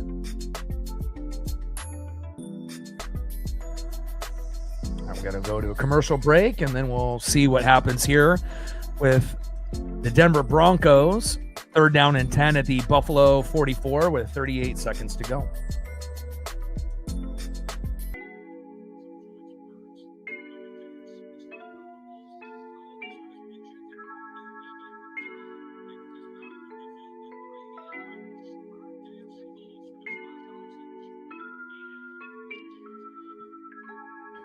And I'll have to get a little bit of lunch, obviously, if I'm going to be sitting in the chair pretty much for 8 hours straight. So we'll have halftime here in 38 seconds. I'll go check up on my pup and then eat a quick sandwich. And then I assume halftime will be quick, 12 minutes, just like it always is, 12 minutes and 30 seconds. And then we'll be back in the second half. And then obviously, as soon as this stream is over, we're going to be tapping into the Niners and the Seahawks. And definitely looking forward to seeing how that one plays out here tonight. And as long as I have a voice, you know, tomorrow, then we're going to end up doing the Texans and the Patriots at noon.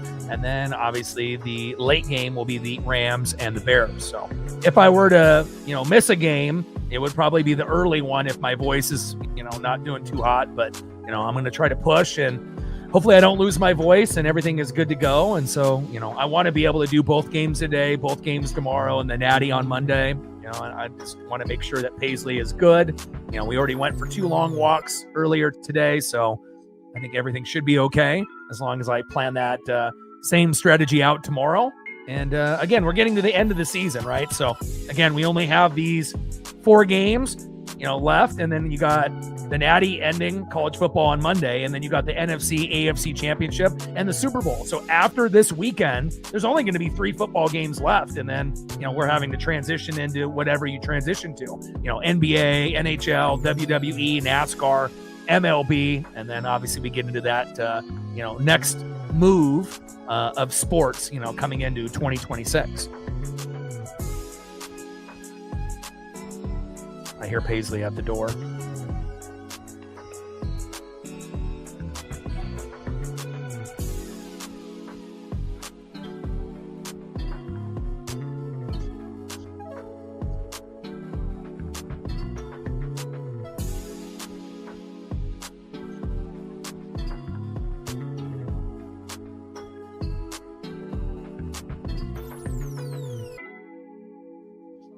And Nick's on 3rd down and 10, slings it. Nice catch. First down, Broncos. And timeout, Denver. First down and 10 at the Buffalo 29. Nice throw there by Bo Nix.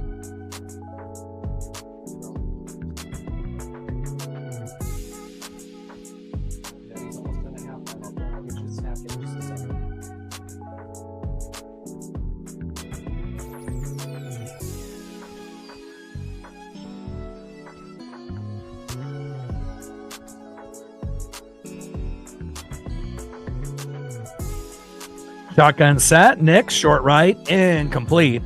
Second down and 10 at the Buffalo 29.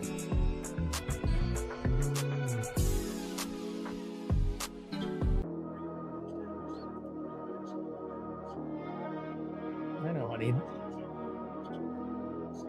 I'm almost done, honey. Lay down.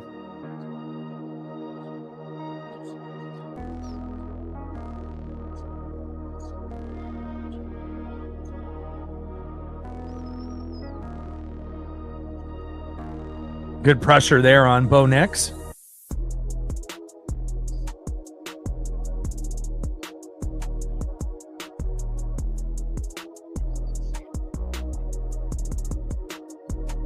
Nix going deep to Lil Jordan Humphrey. Touchdown, Broncos. Whoa. That's a big touchdown there for the Broncos right before half. I see you, Bo Nix. Wow. 29 yards from Nix to Humphrey. And just like that, extra point is up and good. Wow. And again, you anticipate Bo Nix to be able to make some throws, but that was a beautiful throw. A lot of us, including myself, thought that he was, the most NFL ready besides Jaden Daniels. And again, getting behind that secondary, Lil Jordan Humphrey making up for that drop pass earlier in the game and coming up with a big touchdown. Wow. And again, that's what you're going to need. You're going to need at least a couple touchdowns, to be able to beat the Buffalo Bills. And definitely, again, anytime you can end up, having a lead on Buffalo at any point in the game, obviously is huge. Beautiful pass there by Bo Nix, and even a better catch by Lil Jordan Humphrey, making up for his mistake earlier in the game. We'll see if Keon Coleman can make up for his drop and help out Josh Allen and the Bills in the second half. Beautiful 11-play, 70-yard drive, taking up 151.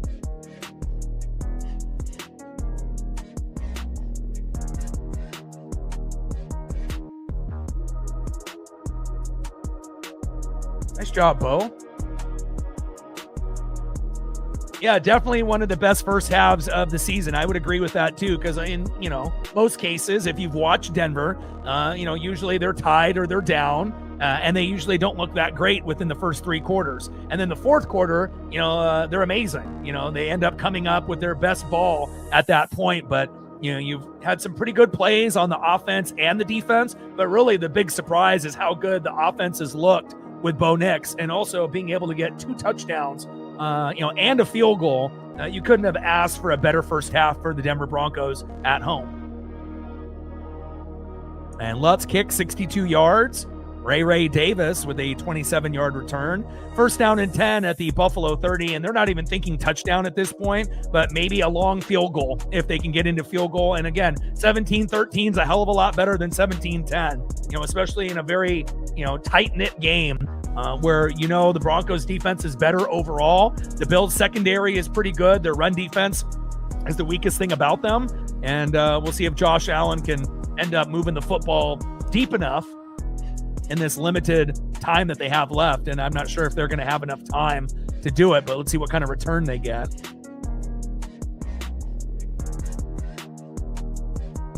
All right, so now instead of having 22 seconds, you're about 16 seconds there. And Lil Jordan Humphrey missing the touchdown pass the first time around in that first quarter, but definitely coming up big for Bo Nix on his redemption tour.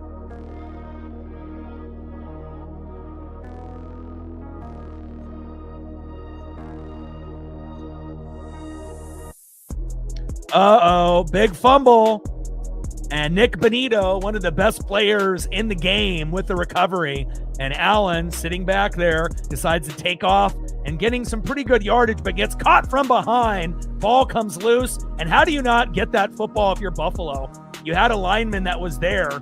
And wow, unbelievable. Denver going for a late field goal here. Lutz, 50-yarder, and it is good. And again, that might be the thing that cost the Buffalo Bills from advancing, getting a late touchdown by Bo Nix and then fumbling there late, giving up an essential freebie 3 points. And now it's halftime. Broncos in a firm lead, 20-10. Buffalo will receive the second half kickoff. And you couldn't have asked for a worse first half for Buffalo. I mean, obviously it's not, 20-0 or 20-3. They're still in striking distance, but the Broncos being able to get that touchdown and that field goal, that was huge. All right, I'm going to go take care of Paisley here real quick. We got 12 minutes before we get back into the second half. And if Buffalo can score a field goal or a touchdown on their first drive in the second half, that'll definitely give them a chance. But you got to give the Broncos credit. Defense wins games. Defense wins championships. And again, the only guy or the only duo that might be able to fight that is Josh Allen and James Cook. But now, going into halftime, down 10.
got about 3 minutes to go before halftime is up.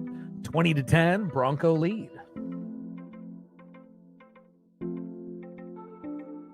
And again, they needed one of the best performances in the entire season in this playoff game after having a week off and having that number one seed. And again, anytime you play a Josh Allen, there's going to be a little bit of fear, on what could happen. But again, Broncos looking very, very good with a 10-point lead. And we're going to get into the second half here momentarily in about 2 minutes. It's crazy how the game was 10-10 and then 17-10 and 20-10 within a matter of just a few moments. But that's what will happen. You got to make sure you're taking advantage. And, the field goal with 2:13 left for Buffalo was great. But again, little Jordan Humphrey getting that big touchdown pass with 22 seconds to go. And then as time was expiring, getting that field goal after the fumble from Allen, adding a little insult to injury. But again, 20-10 Bronco lead. So far, so good for Denver fans.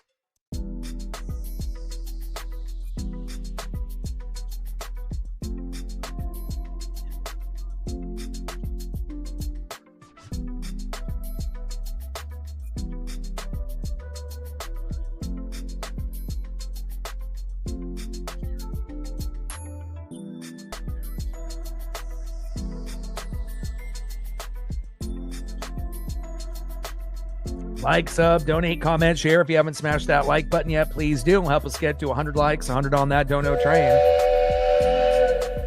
And 5 to 15 subs. Let's get it, baby.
He has to work.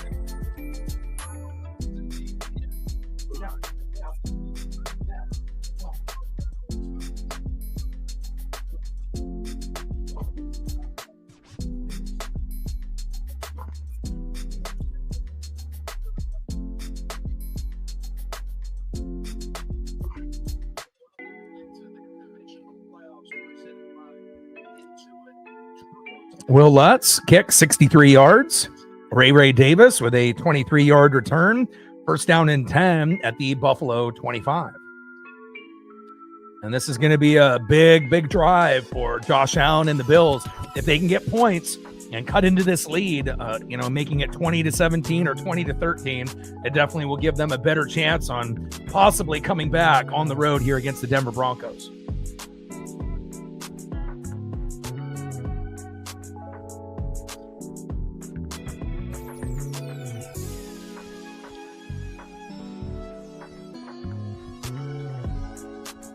Hand off to James Cook III off that left tackle. No gain. Nick Benito and Locke there with the tackle. Second down and 10 at the Buffalo 25.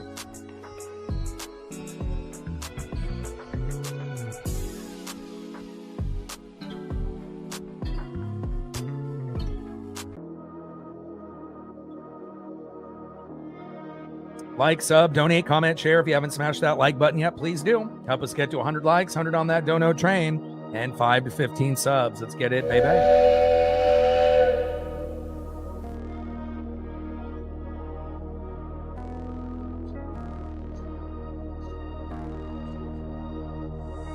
Allen, hands off.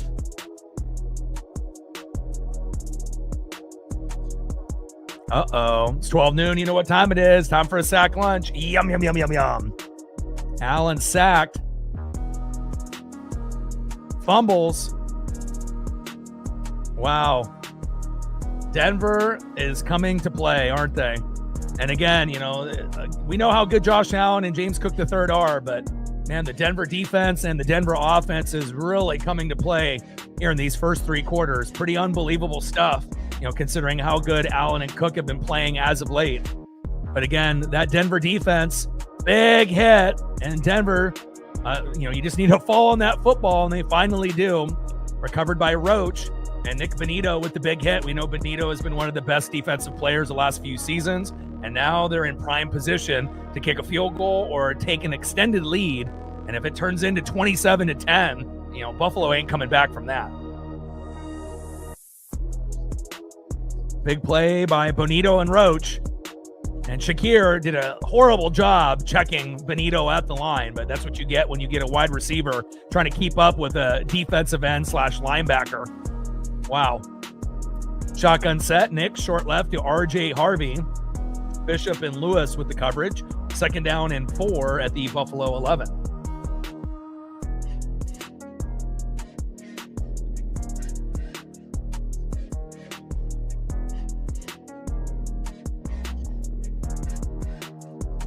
Two fumbles and 3 snaps. You've never seen Buffalo do anything like that.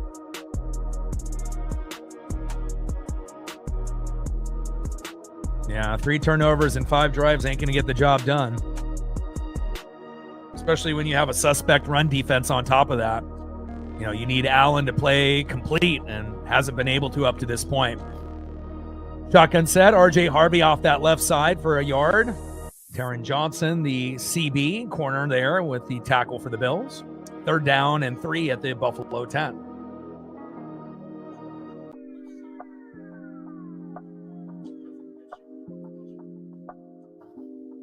Hopefully the Kraken will be able to bounce back and tie that up shortly. Broncos inching their way to getting it to 23-10 or 27-10 here in a moment.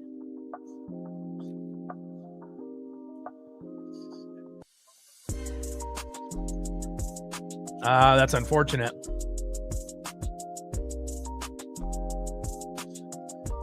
About 12 minutes to go here in the third quarter. Denver looking like the complete team at this point. A lot of mistakes for Buffalo. And Jaleel McLaughlin off that right side for no gain. Deion Walker, the DT, defensive tackle with the coverage. Fourth down and 3 at the Buffalo 10. And it looks like we assume that the kicker will come out and they'll take the 3. I don't think there really is a need to be able to press and to try to get a touchdown here.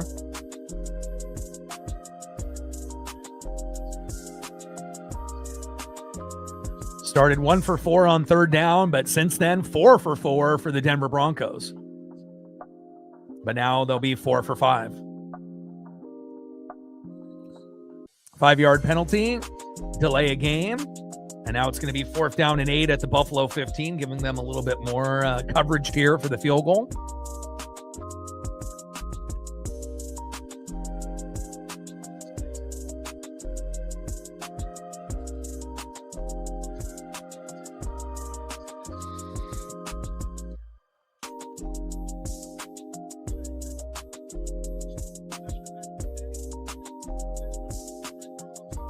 Kick is up, and it is good. Will Lutz, 33-yard field goal is good. 23-10 Denver. Not to say that Buffalo can't come back. We've seen them come back from deficits like this very often. So first, it's going to have to start off with getting it to 23-17, and then potentially 24-23 if the Bills can get back-to-back touchdowns before Denver scores again, which, based on what we've seen up to this point, may not be possible, but you never know. 23-10 Denver.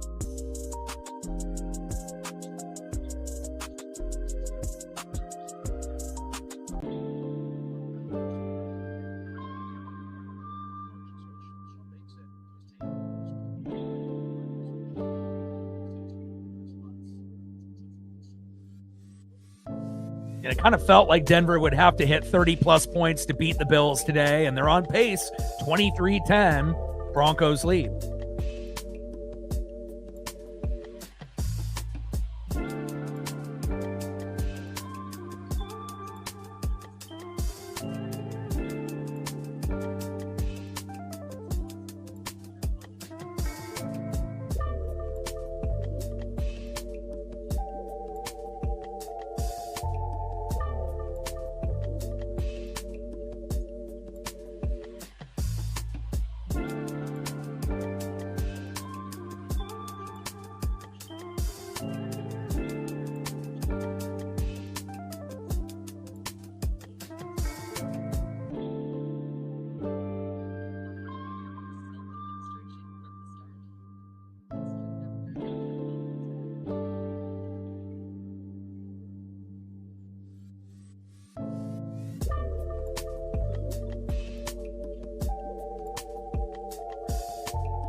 All right, Josh Allen, time to get it into gear. Down by 13. Plenty of time to come back.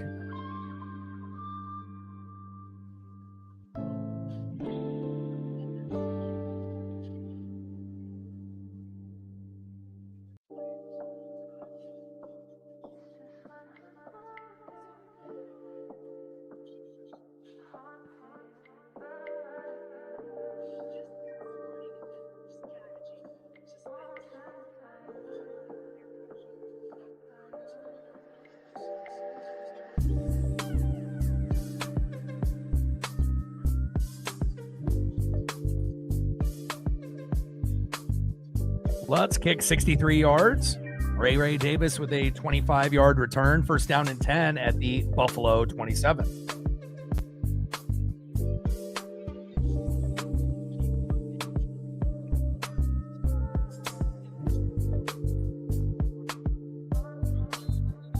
Shotgun set. Allen going short right to James Cook III. And complete. 2nd down and 10 at the Buffalo 27. And again, Buffalo, if they are going to get back into this game, they can't fade the run. They're definitely going to have to keep continuing to give Cook looks from time to time, so that way they don't become, just a throwing team the rest of the way. That'll play into Denver's hands, especially being up by 13 and at home.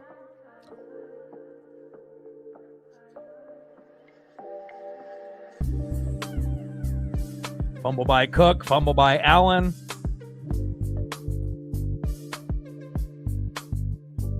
And another fumble there. Denver defense playing large and in charge, let me tell you. 3 takeaways, 13 points for Denver, and that's the lead that they have.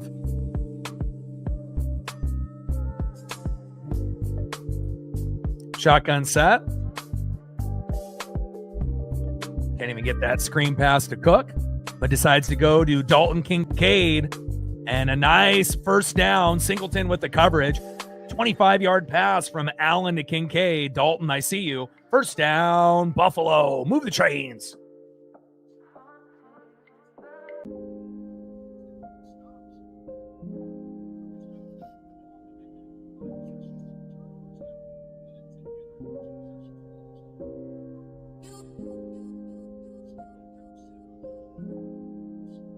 Ten minutes to go here in the third quarter. Hand off to James Cook off that right side. Alex Singleton with the tackle, 2-yard gain. Second down and 8 at the Denver 46.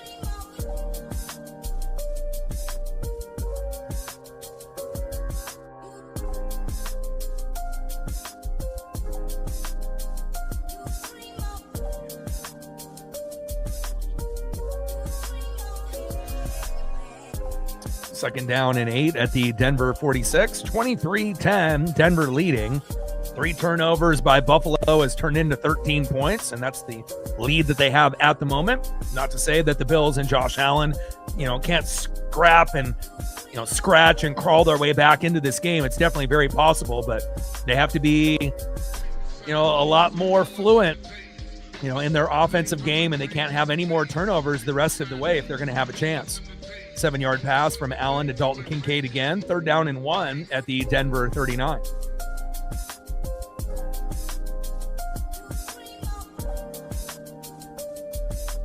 $100 rushing yards for the Bills to 59 for the Broncos. And it's not often that you see, this many turnovers for a Buffalo Bill-led team by Josh Allen, but there's a first for everything. Allen up the middle. On a no-huddle, 2-yard run. First down, Bills. Move the chains. First down and 10 at the Denver 37.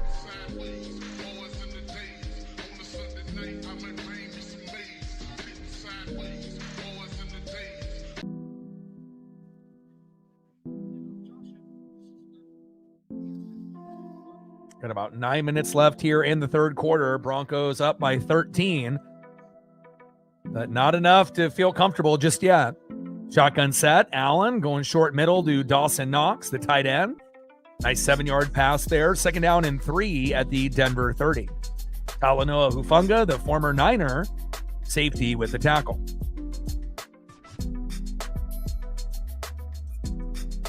Three wins when trailing by 10-plus points, tied for most in the NFL with the New Orleans Saints.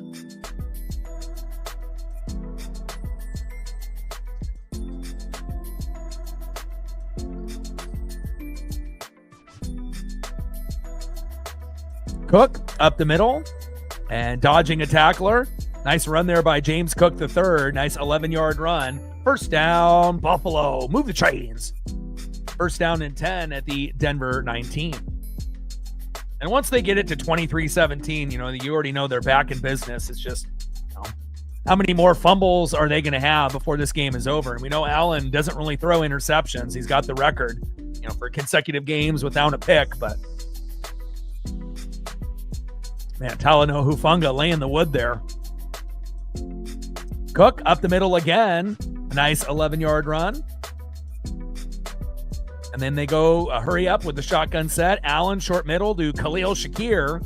Nice 9-yard pass from Allen to Shakir, a reliable target for Buffalo. Second down and 1 at the Denver 10. 3-1 Utah. As Joey DeCord is in net today, I imagine. And he hasn't really been that good this season, but, hopefully they'll be able to get some offense before the game is over. Road trip has not been kind to the Kraken. Potentially only going to get 1 win out of 5 games, but, when they come back home, hopefully things will get better. Second down and 1 at the Denver 10. They're knocking on the door here in the red zone, and they definitely need a touchdown.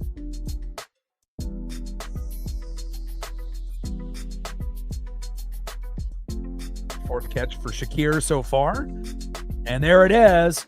Touchdown, Buffalo. And again, when you have Josh Allen on your team, no matter how bad you play, at some point, Keon Coleman, the individual that dropped, that touchdown in the first half, came up big, just like little Jordan Humphrey did after dropping a pass in the first quarter, getting a touchdown in the second quarter. Keon Coleman making up for his drop as well. Touchdown, Buffalo. Extra point is up and good. 23-17 Broncos. Oh, Grew is in net. That's interesting because Grew actually has been playing much better than he had in the last 2 seasons, but I assume since he started the last game against Boston that it would be Decord this time around, which is a little weird, but great job there for Allen to Keon Coleman, making this a game. 23-17 Denver.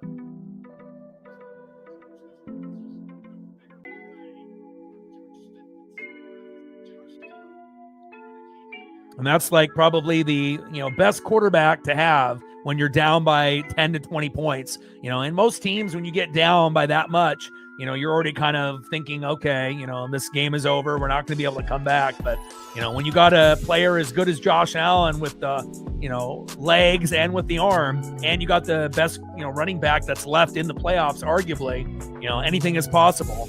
23-17 Denver. Nice job there by Josh Allen. And we'll see what the Denver defense with Nick Bonito will be able to do next time around. But obviously Allen getting the touchdown so far, and we'll see what Bo Nix can do on his next drive here in the third quarter.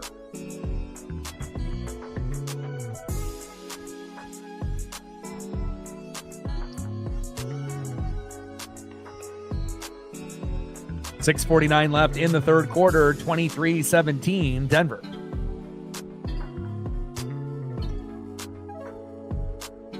Shout out to my boy Brooks Beats with the best beats on YouTube.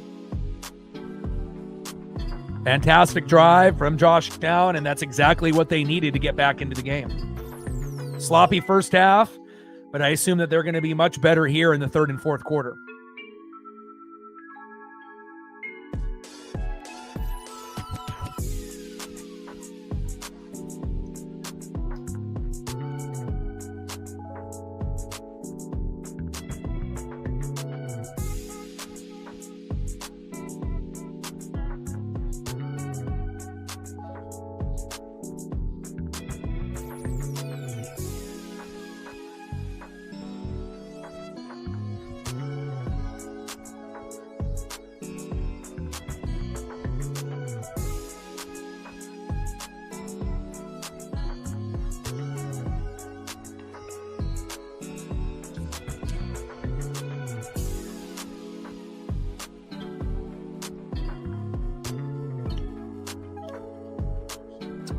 Just tuning into the game. Starting off the game, Will Lutz with a 28-yard field goal, making it 3-0 Denver. Josh Allen to McCole Hardman with a 4-yard touchdown pass right before the first quarter ended, making it 7-3. Frank Crum, the offensive lineman, getting a touchdown from Bo Nix in the second quarter, making it 10-7. Matt Prater with a 33-yard field goal with 2 minutes left before halftime, making it 10-10. And then you saw Bo Nix go to Lil Jordan Humphrey, who had a big drop in the first quarter, caught a touchdown pass, 29-yarder, making it 17-10. And then you saw, obviously, the fumble by Josh Allen right before half, and a cheap 50-yard field goal by Will Lutz, making it 20-10. Will Lutz getting an early field goal here in the third quarter, making it 23-10. And then Keon Coleman, after his drop in the first half, being able to come up with a 10-yard touchdown pass from Josh Allen. And as we sit right now, 23-17 Denver. So Denver's played a clean game, not really any mistakes up to this point. The Bills have 3 fumbles, and they're only down by 6. And again, we'll see if that trend will continue or if they can clean up their mistakes that they had in the first half. Shotgun set, Nix, short left to Adam Troutman, the tight end, incomplete. Second down and 10 at the Denver 35.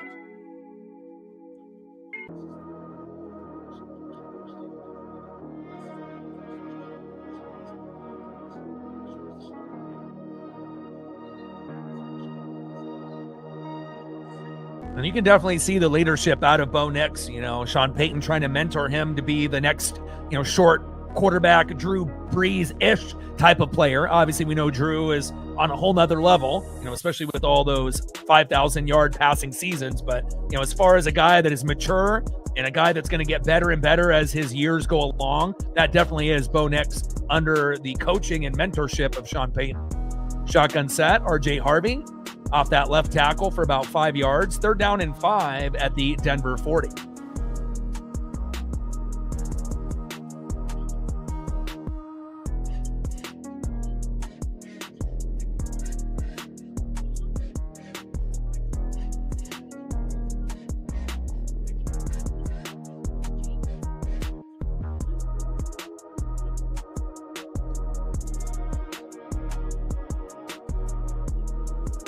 Less than 6 minutes to go here in the third quarter, 23-17 Denver.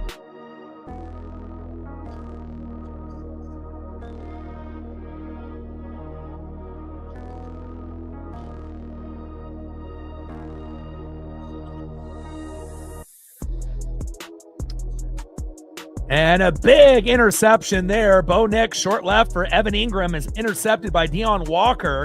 Huge defensive play. And again, the Bills had all the turnovers in the first half.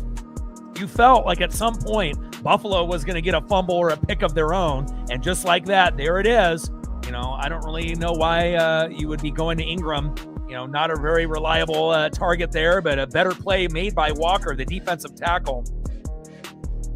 And again, 3rd down and 5, turning into a tipped interception by the defensive tackle. That was a huge fucking play. And now we're moments away from Buffalo, being able to score a touchdown and being up 24-23. And again, they're the only team, that can get down by 2 touchdowns and you still feel comfortable that you can come back, And again, there's not really any other team like that, maybe besides the Seahawks and the Rams, where if you get down by 14, you still feel pretty confident that you can come back. I'm not sure if that's the case if you're the Texans, the Patriots, or the Broncos. If you get down by 14, a lot of times that might be it.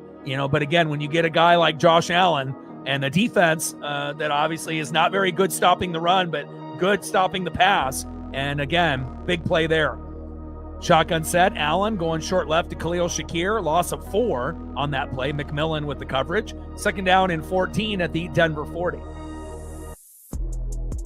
And it's not how you start the game, it's how you finish, right? So again, even though Buffalo looked like shit, in the first half, again, they can do enough to find a way to be victorious before this one is over if they can prevent, any more turnovers the rest of the game, or if they can have, maybe one more, after this. But Allen going deep, intended for Samuel, intercepted by Locke. Wow. You get a pick. You get a pick. You get a pick. Wow. This game is nuts.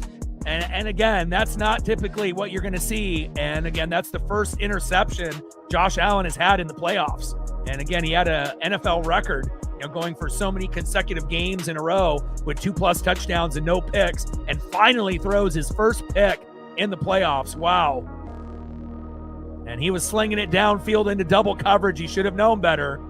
And then PJ Locke coming in late with the big pick.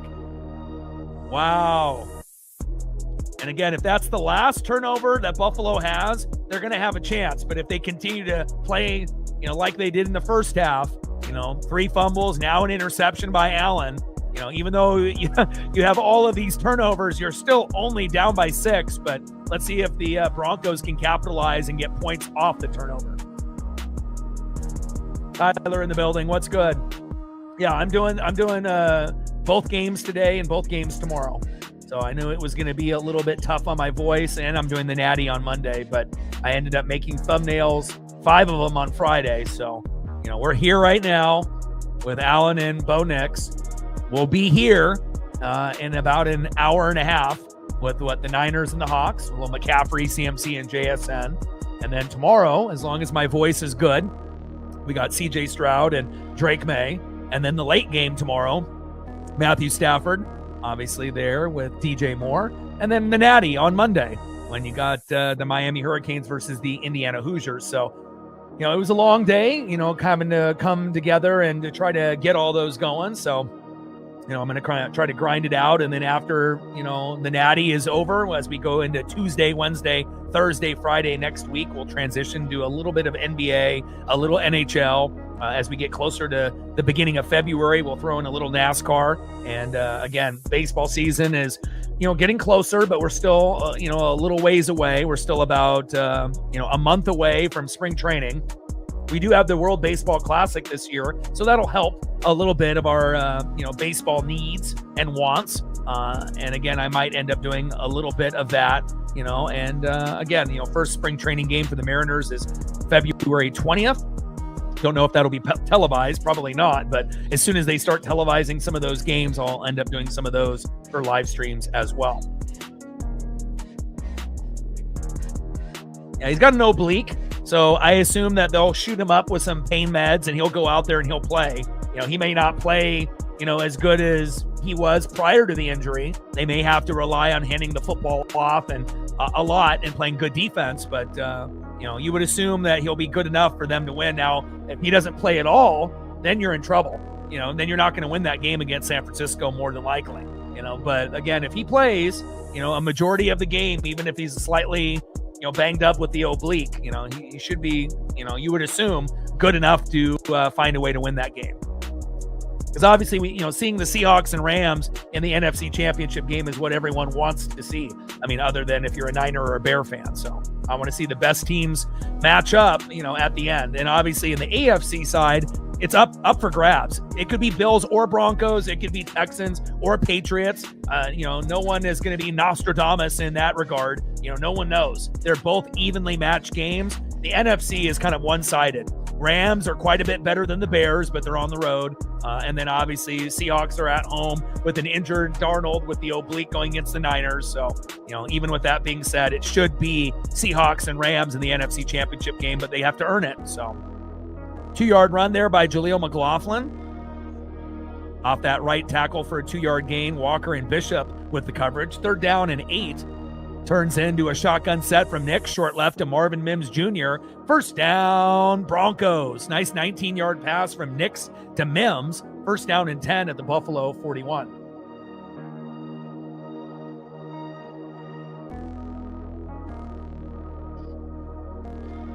Kraken scored again. Nice.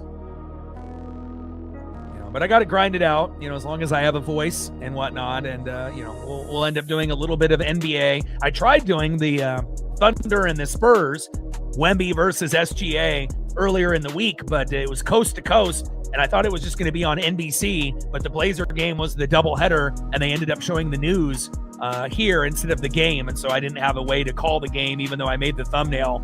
So unfortunately, I wasn't able to do that. And then I was kind of contemplating on doing the Kraken matchups against the Devils and Bruins, but I figured I'd wait until this following week to start that. So RJ Harvey off that left guard for a 1-yard gain. 2nd down and 9 at the Buffalo 40. I mean, if Darnold is at 80%, and you're at home with that defense, that would be good enough to win, you would assume.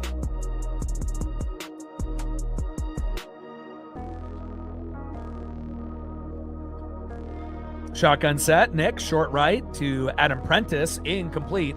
3rd down and 9 at the Buffalo 40.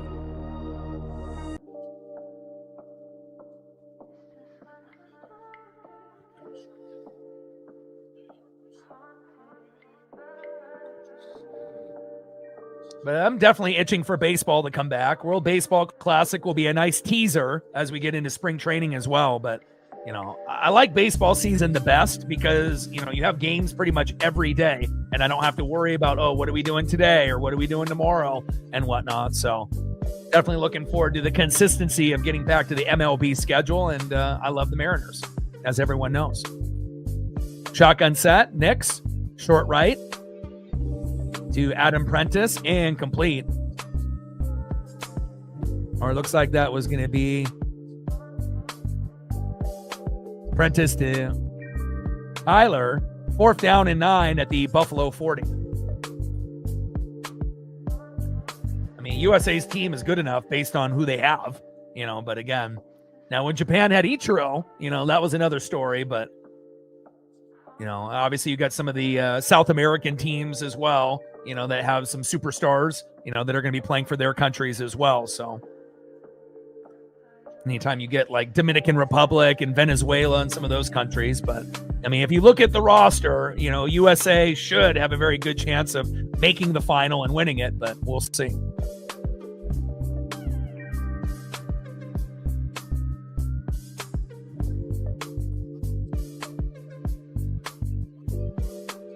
And the Buffalo drive will start again after that Bronco drive stalls. Crawshaw with the punt, 25 yards, fair caught by Khalil Shakir. And now it's 1st down and 10 at the Buffalo 15. And we'll see if Josh Allen can march 85 yards down the field and take a 24-23 lead, even with all of these turnovers. 3 fumbles and a pick, and they're still in a position to win this game. And not many teams could say that.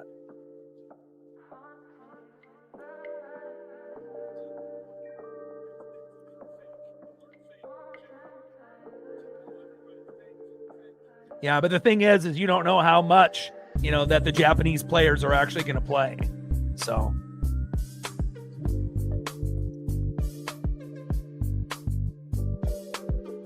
it's nice to be able to see, Japan show that, you can bring guys to the United States in the MLB and they can hang.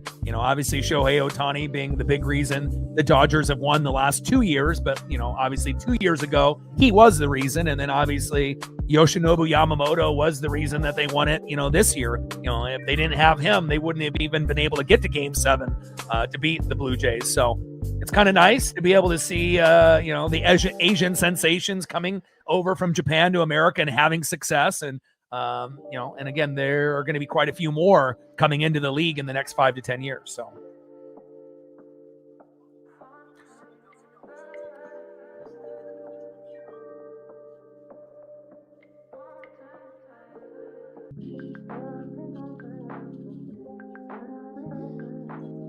(23-17) Broncos, 2:30 left in the third quarter. Buffalo down by 6. But it's not like they haven't been in this position before.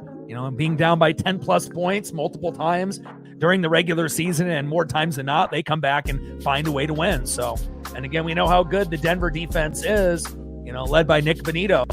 But again, when you deal with a guy like Josh Allen, 3 fumbles and interception, and you're still close, from winning, this particular game and only down by 6 with 2:30 left in the third, pretty crazy. But again, that's what happens when you have an elite quarterback and elite running back.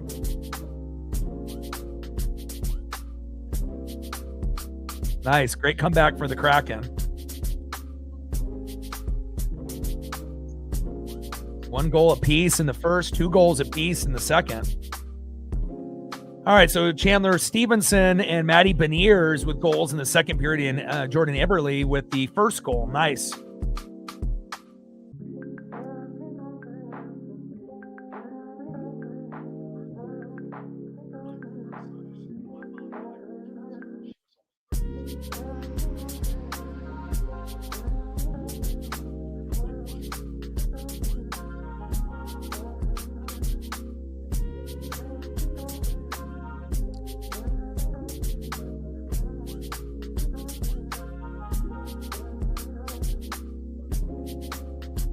Hand off to James Cook III off that right end. 7-yard gain. Patrick Surtain the second with the tackle. 2nd down and 3 at the Buffalo 22. Great fight and great heart for the Kraken to tie it up. And we'll see if Buffalo can tie it up with the touchdown and then take the lead with the extra point if they can march down the field. They're going to have a chance.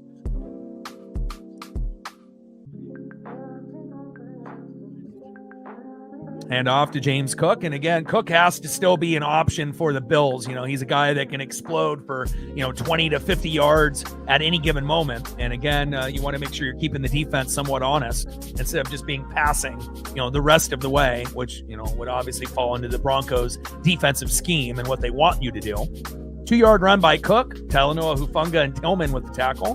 3rd down and 1 at the Buffalo 24.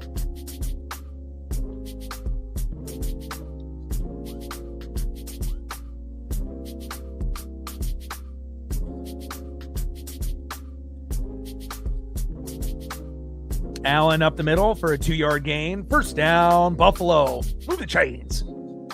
Plus when he's got a home in Japan and a home in Seattle, he can be a part of the Mariner organization and help, them at any given moment. And he's, there pretty often. So, it's nice to be able to have a Hall of Famer that loves, the Mariners as much as he does. And, again, even though we have Edgar Martinez, and a few of the other Seitzer as, the hitting coaches, Ichiro can definitely lend a word here and there for expertise as well. So Cook off that right end, nice 12-yard run. Riley Moss, the corner for the Broncos with the tackle. First down, Buffalo, move the chains. Yeah, there's not too many people that, love the game and will love the game for his whole life, like Ichiro. Facts.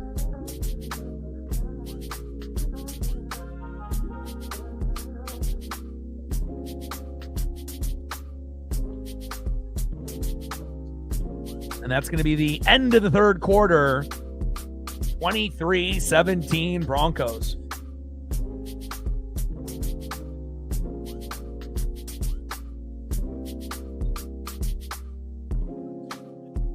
Fun game so far. Wasn't expecting all the turnovers from Allen and Cook, but with all that being said, 3 fumbles and an interception, and you still have a chance to win the game in the fourth quarter. That's wild.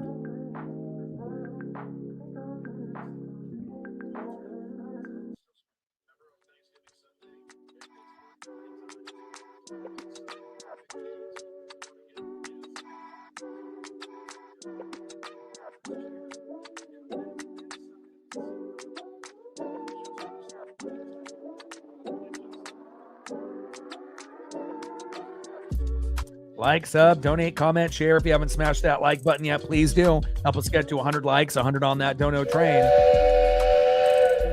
And 5 to 15 subs. Let's get it, baby. Shout out to my boy Brooks Beats with the best beats on YouTube.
Shout out to my boy Brooks Beats with the best beats on YouTube. AFC Divisional Playoffs.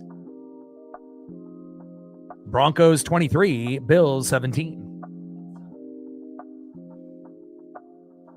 And then as soon as this game is over, we'll have a few minutes to prep for the 49ers and the Seahawks. I can't wait for this.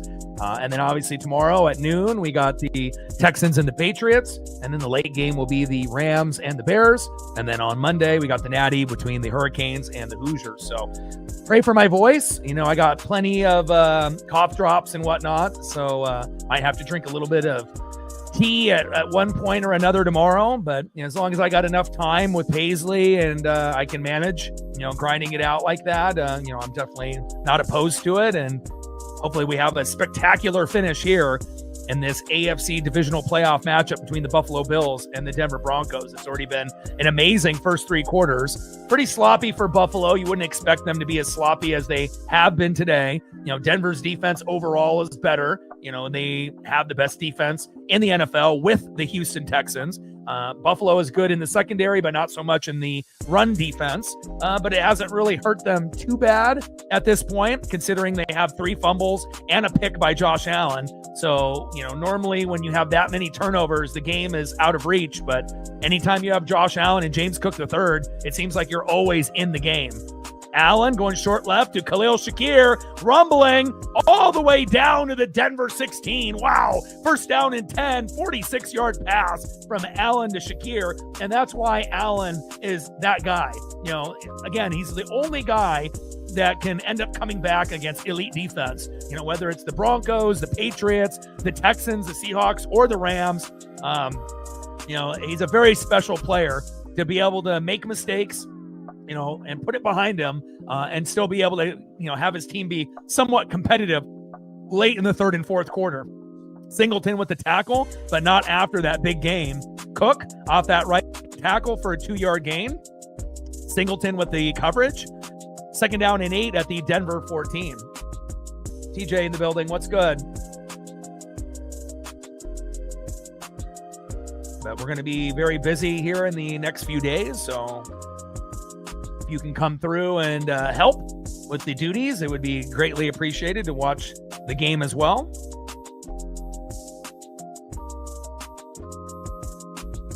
Allen, short right to Curtis Samuel, incomplete. Third down and 8 at the Denver 14. Like, sub, donate, comment, share. If you haven't smashed that like button yet, please do. Help us get to 100 likes, 100 on that dono train. And 5 to 15 subs. Let's get it, baby. And we will be doing this game here roughly in about an hour. And then tomorrow at noon, we'll be going here. Late game will be here. And then Monday for the Natty right here. So again, normally I don't, you know, make that many thumbnails in advance, but you know, they take a lot of time and effort to be able to make them the way that I want them to look. So, you know, definitely it took a lot of time on Friday to make them, but it definitely helped, you know, with the time it would have taken to do today and tomorrow and Monday. So short right to Curtis Samuel, just out of reach, incomplete. Third down and 7, third down and 8 at the Denver 14. Touchdown, Buffalo. Wow. And just like that, 3 fumbles in the first half, an interception, no problem. Josh Allen and Dalton Kincaid, 14-yard touchdown pass, and the Bills are about to take the lead. And they may be the only team that could have 3, 4, 5, 6 turnovers and still come back. You know, they're like the one team in the NFL that can be down by 10 or more, and you still feel that you're going to come back and win. You know, and that's just a wild type of thing to say. But again, Josh Allen, you know, even though with some of the mistakes today, you know, still arguably the best all-around quarterback in the league with his arm and his legs and his clutch ability in the third and fourth quarter. Wow. Extra point is up and good. And even with all of those turnovers, Buffalo leads by 1 with 13:24 to go. Unreal.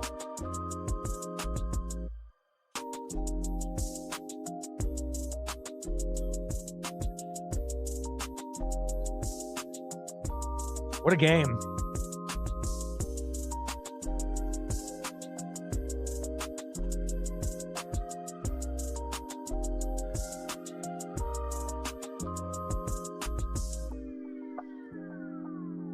Not surprised. I want to say that I'm surprised that, you know, they took the lead and scored back-to-back touchdowns, but I'm really not. I mean, he's done this so many times in his career, so many times, you know, in the 2025 season, and he does it again here in the playoffs.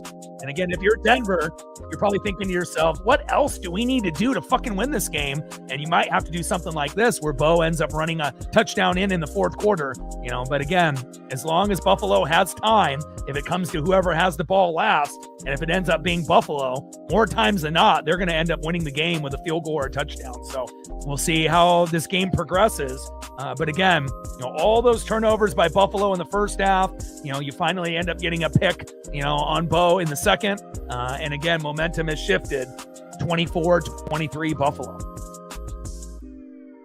Yeah, I am doing this game after. Yes, I am.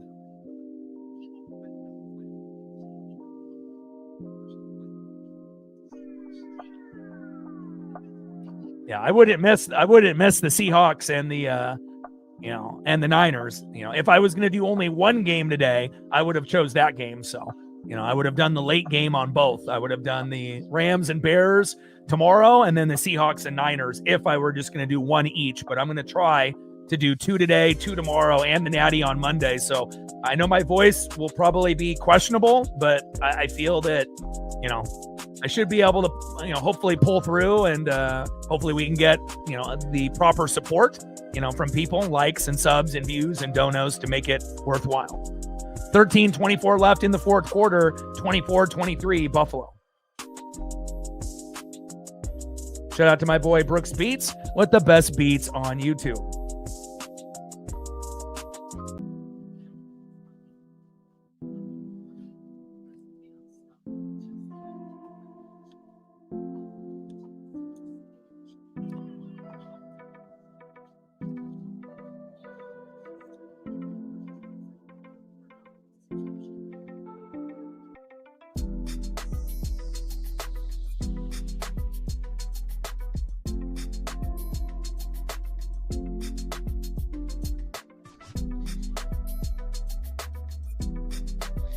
All right, Wisnowski with the 60-yard kick. And a nice 27-yard return there by Tyler. First down and 10 at the Denver 32. And you definitely have been able to see the growth, in Bo Nix. We obviously felt that him and Jaden Daniels were the most NFL ready coming into the league. Obviously, Jaden Daniels has injuries, Bo Nix has not, and that's kind of the difference. And again, having a quality coach like Sean Payton definitely helps as well. But, Denver's offense, based on their running backs, wide receivers, and tight ends, they don't really have a whole lot to work with, but they still find ways to compete and win a lot of games. And I can only imagine if the offense catches up to the defense on how good Denver can be. Bo Nix, short right to RJ Harvey for no gain. Matt Milano with the coverage. Second down and 10 at the Denver 32.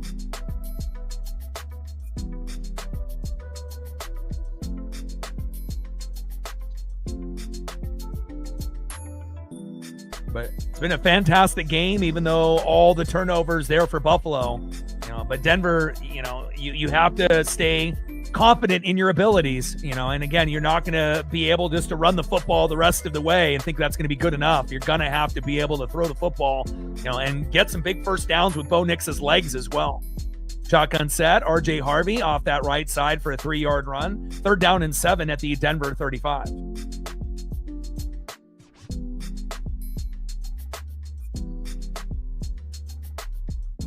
Like, sub, donate, comment, share. If you haven't smashed that like button yet, please do. Help us get to 100 likes, 100 on that dono train.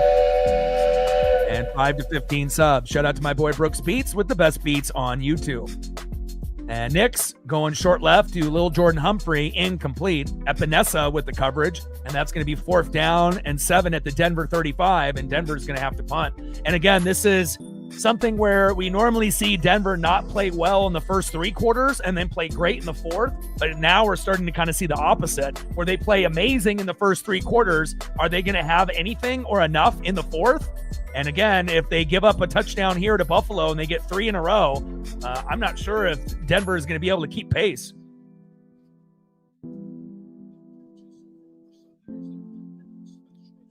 You got to get Cortland Sutton the ball in the 4th quarter.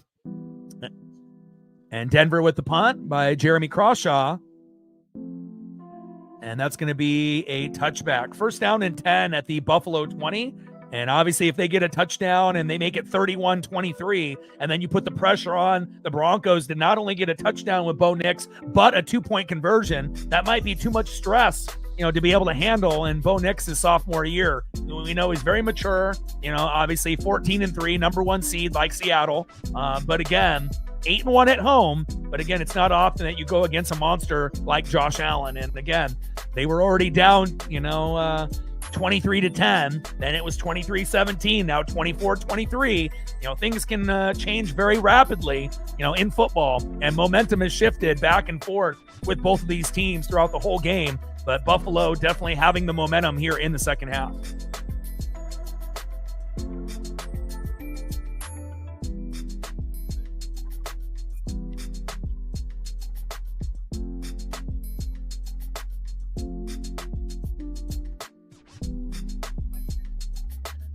Yeah, well, it kind of depends. Some guys, end up getting hurt, like Jaden Daniels. Others, end up having a sophomore slump, like CJ Stroud. And others, end up, bringing you their best ball early in their career in year number 2. But, it's not how you start, it's how you finish. But again, normally we see the Broncos not do anything the first 3 quarters, and they play fantastic in the fourth. This game, they played fantastic for the first 3 quarters, and then we'll see what they do in the fourth quarter. And again, the defense needs to step up, and we'll see if they can get enough on the offense to win this game, but it's not going to be easy. Yeah, but also it depends on what kind of supporting cast you have, once you get drafted by those teams. If the whole team is already built and all you have to do is add the quarterback, then of course you're going to end up having some success. But again, if you end up going to a team that may not have the right coach or the play caller or the O-line or the defense or the good supporting cast, then, it may take a little bit longer. So.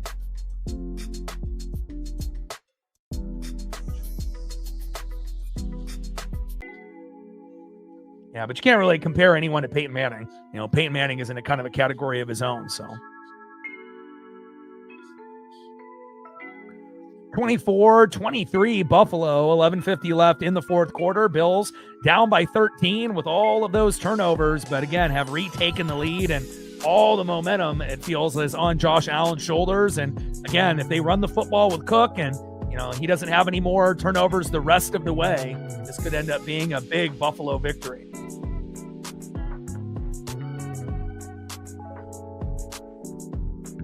Yeah, no one would say Peyton Manning was awful.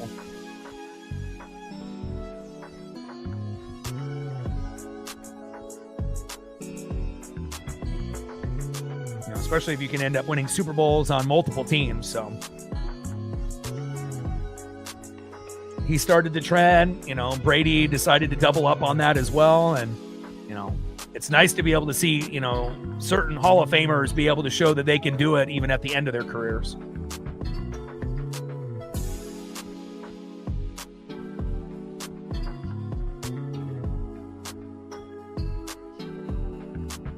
Allen, short left to Dalton Kincaid. That's been his main guy here in the second half. Nice 15-yard pass from Allen to Kincaid. First down and 10 at the Buffalo 35. Move the chains. Hand off to Cook, bouncing off that right side. And a nice 12-yard gain there from Cook. Talanoa Hufanga and Tillman with the coverage and the tackle.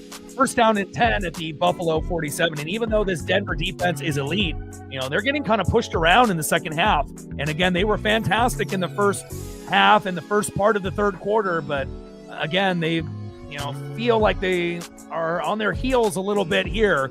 And again, Buffalo has the momentum with back-to-back touchdowns. Can they go back-to-back with touchdowns? It feels like they're going to. Allen, short right to Dawson Knox, the other tight end. 13-yard gain. First down here, first down there, first down everywhere. First down, Bills. Move the chains. And now, just like that, they're at the Denver 40.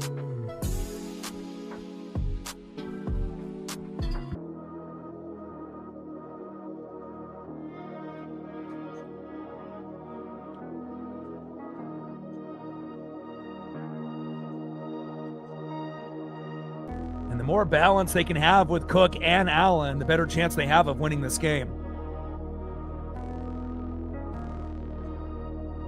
Allen. And James Cook up the middle for a nice 6-yard gain. Talanoa Hufanga, the former Niners safety, with the tackle. Second down and 4 at the Denver 34.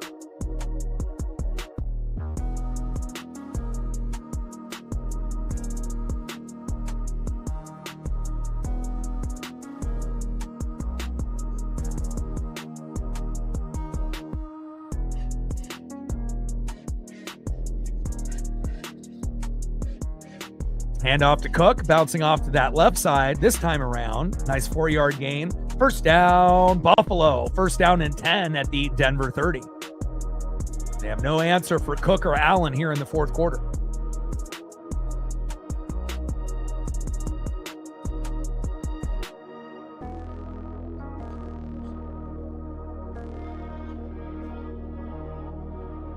Got about 9 minutes to go here in the fourth quarter. Buffalo up by 1.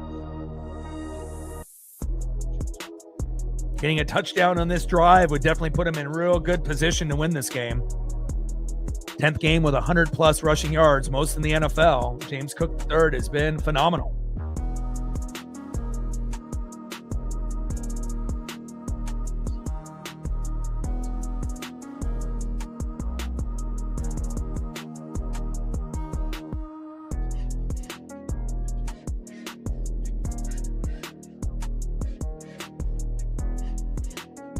Big 3rd down and 1 here at the Denver 31, even though it looked like he got the first down off the replay. But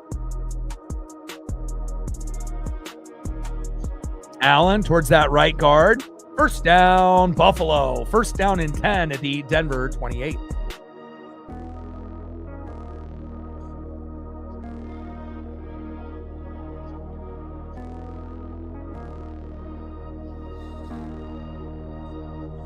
Crazy how momentum can shift in sports, from one quarter to the next.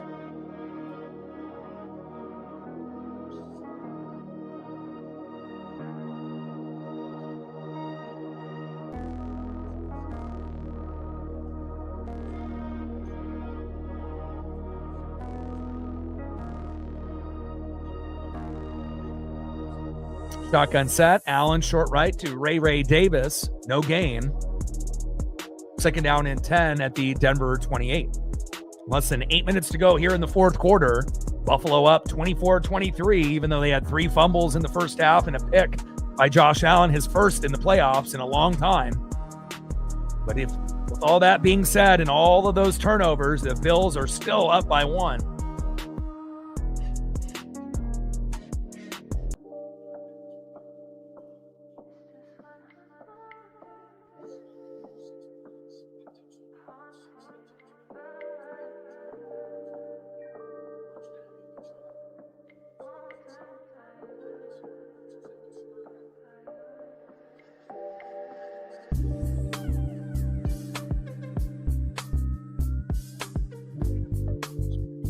Seven minutes to go here in the 4th quarter. It's anybody's game. Buffalo's got the momentum, though.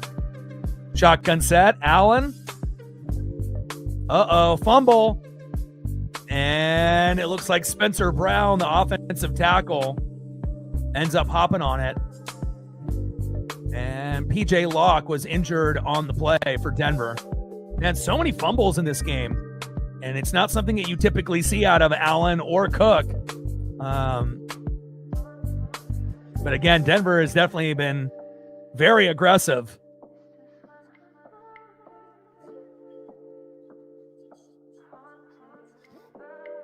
And Allen's got to be a little bit more careful with the football here late in the game.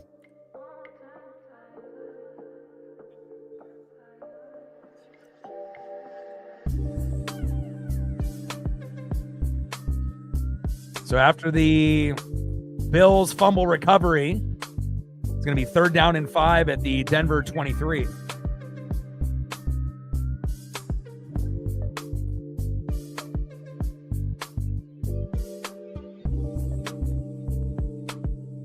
They got to be blessed that they had Spencer Brown and Kincaid right there.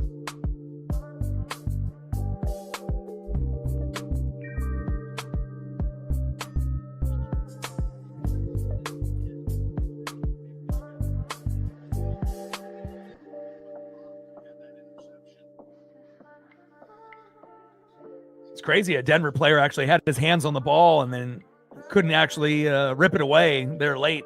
If they were able to get that turnover, that would have been huge for them. 6:39 left in the 4th quarter, 24-23 Buffalo. As we go to commercial break.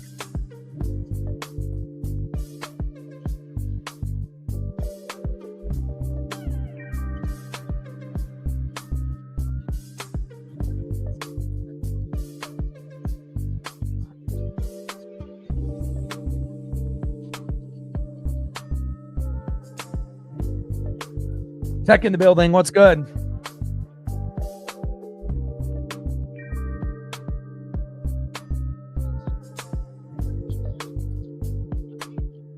Fantastic game and game number 1 here in the AFC Divisional playoff round with Bo Nix and Josh Allen going at it. And we kind of had a feeling that it would come down to the end of the fourth quarter, whoever maybe has the ball last, and Buffalo with all of these turnovers, still with the lead is crazy, but again, that's just kind of how things have gone for Buffalo this season. 12-5 record, 5-3 on the road, and have been able to come back from deficits of 10 or more multiple times throughout the season. So you have to feel confident if you're a Buffalo fan that you can come back, and they did it again after being down 23-10, able to come back and get back-to-back touchdowns here in the second half to give them a 1-point lead. But we'll find out if it's going to be enough for them to be able to hang on with this victory or not. Obviously Denver's hoping for some kind of stop, and obviously a field goal at the very least. You don't want to be down by 8 with 5 or 6 minutes to go, but we'll see what happens here with Josh Allen and the Bills once we come back from the timeout.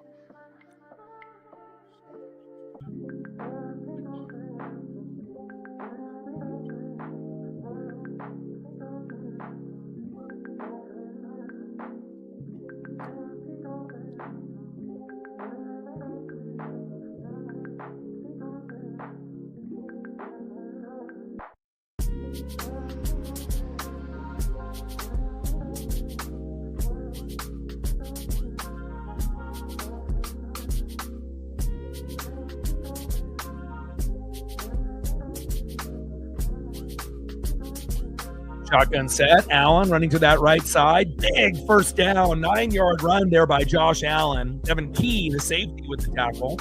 And a hurry up now to James Cook. And no gain.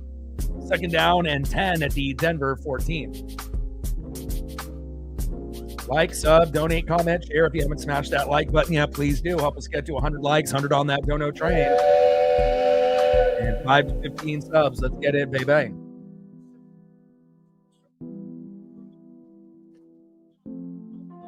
Kind of feels like if Buffalo ends up going up by 8, if they get a touchdown here, that might be enough for them to win. Not to say that, Denver can't score a touchdown and get a 2-point conversion, but that's a lot of pressure, with the last 5 minutes left in the fourth quarter and the game on the line. Getting a touchdown is one thing, but getting a touchdown and a 2-point conversion to convert, that's a whole nother category.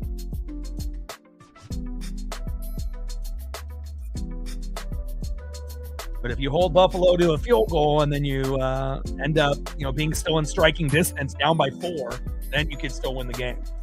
Shotgun set. Allen, short left to Curtis Samuel, 2-yard pass. Third down and 8 at the Denver 12. Biggest third down of the game at this point for Josh Allen and the Bills. Could be the difference between losing this game or winning this game.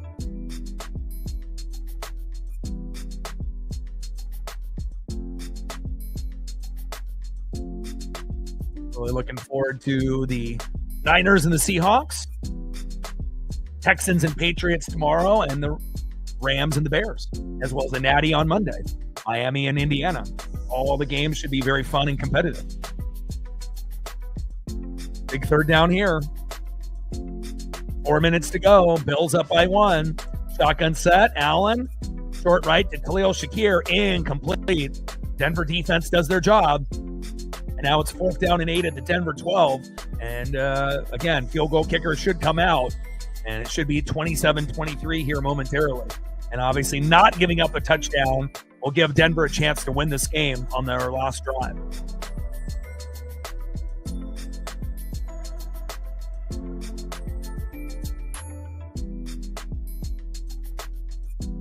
Field goal is up and good.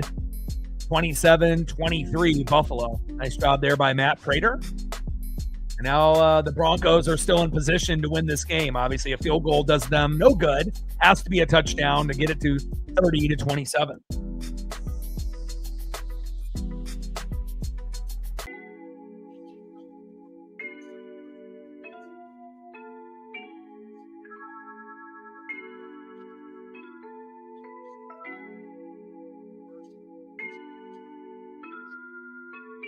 Makes you kind of wonder if Buffalo didn't have all those turnovers, what would the score would be?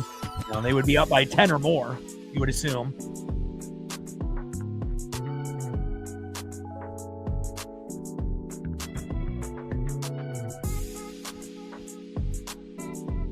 All right, Bo Nix, it's your turn.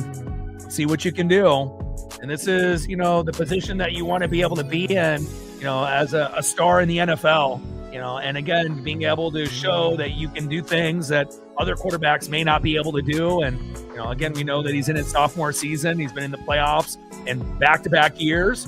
They don't really have a whole lot to work with offensively for Bo Nix, but the defense is the best in the league with the Houston Texans. And now he's in a position here to be able to get a little payback and revenge on the Bills and trying to be able to beat them here and trying to advance to the AFC Championship game against either the Texans or the Patriots. It's on tomorrow at noon. Wishnowski with the kick, 60 yards, and Jaleel McLaughlin with a 22-yard return. First down and 10 at the Denver 27. So they need 73 yards to be able to potentially win this game.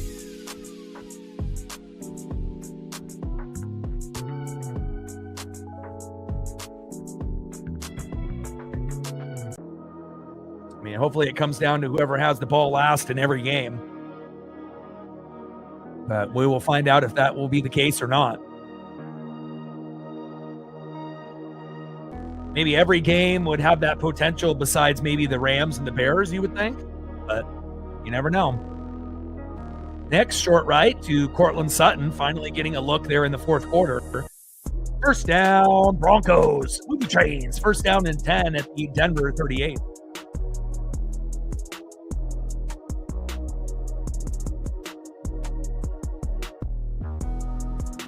But Bo is beyond his years, being a sophomore, in the league. And again, he already plays like a 5 to 7 year vet, and he's only going to get better as the years go on. 12 comeback wins this season, most in the NFL. 2-yard pass from Nix to Nate Adkins.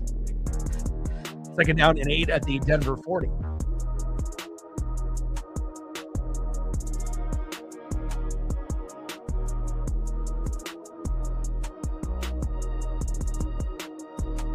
It's like, how do you not get Sutton the ball until the fourth quarter? Make it make sense.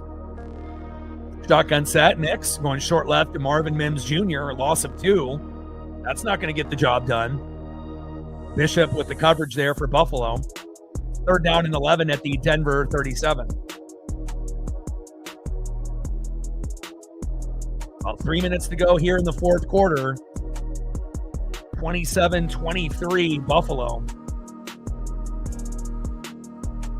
Ed Oliver with a knee injury. He's not coming back.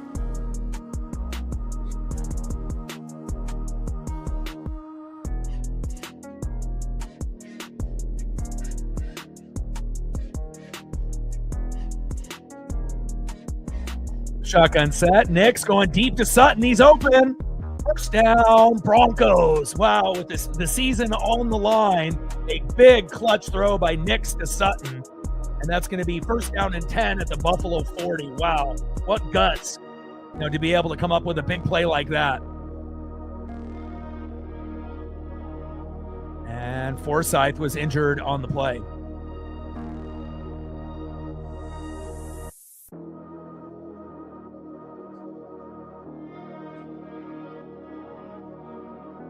That was a huge third down and 11. One of the biggest third downs in Bo Nix's career up to this point.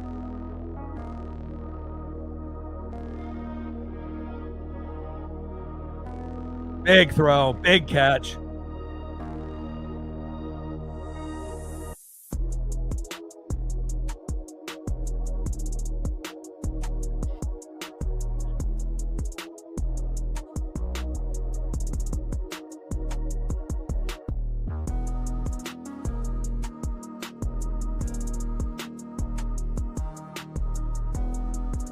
Obviously, trainers are looking at Forsyth here. Hopefully he's okay.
Clock winds down, and that's going to be the 2-minute warning.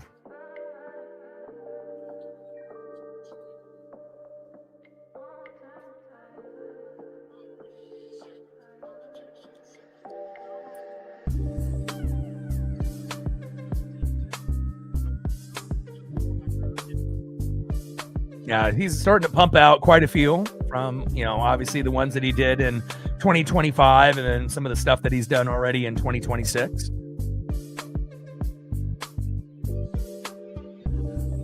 All right, we'll see what Bo Nix can do here. 2 minutes to go, down by 4, needs a touchdown to win. Can they get just enough to be able to squeak by Buffalo, or will Buffalo's defense come up with another big play and ruin the Broncos season? We will find out here momentarily.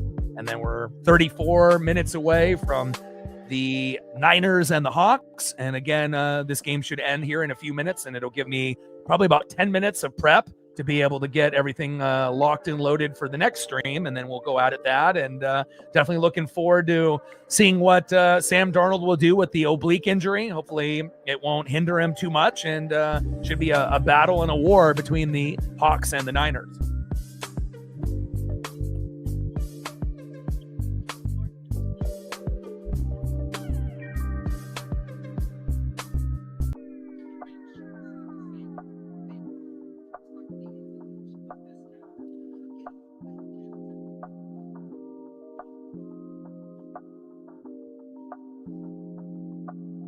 (27-23) Buffalo, 2-minute warning, 3 fumbles for Josh Allen and a pick.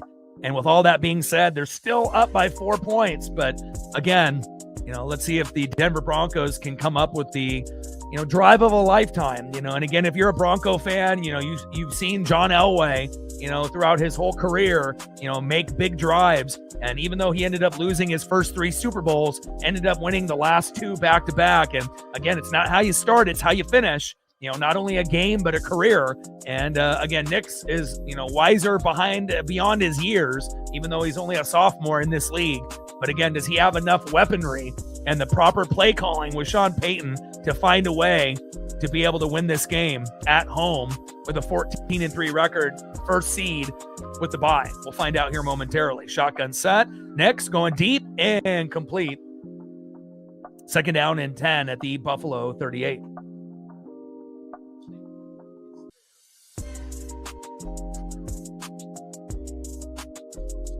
And no disrespect to the Broncos, the Patriots, or the Texans, but, if the Bills are able to win this game and win against the Patriots or Texans, that's going to be the best team to represent the AFC in the Super Bowl against the Hawks or the Rams, as far as excitement is concerned.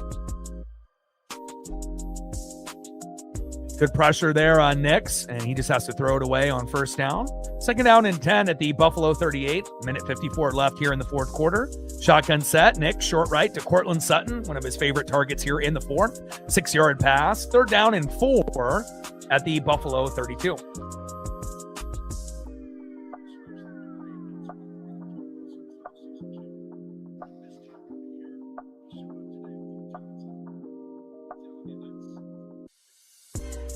Big 3rd down here for the Broncos. And obviously at this point of the game, they're going to be going for it. 3rd down and 4th down if needed.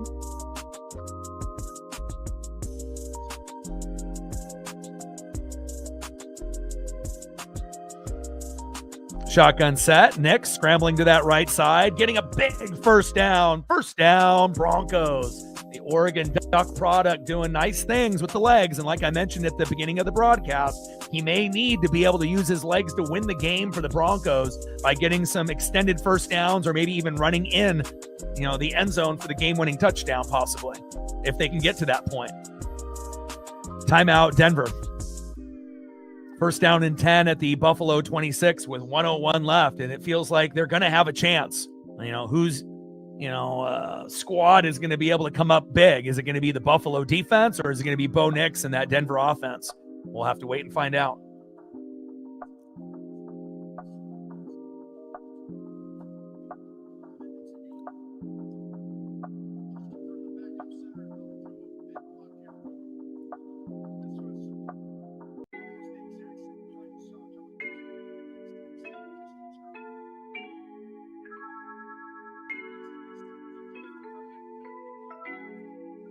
27-23. Buffalo leading by 4. 3 fumbles and an interception by Allen. Do they deserve to win this game? No. But again, when you have Josh Allen and you got James Cook III, you're always going to be able to, come back in games where most teams would lose and get blown out. And you're up by 4, but again, out of your hands now. And then we will see if Buffalo's defense has enough to be able to make the big play and get the big interception on Bo, or if Bo can lead him down for a touchdown, which it feels like is going to happen.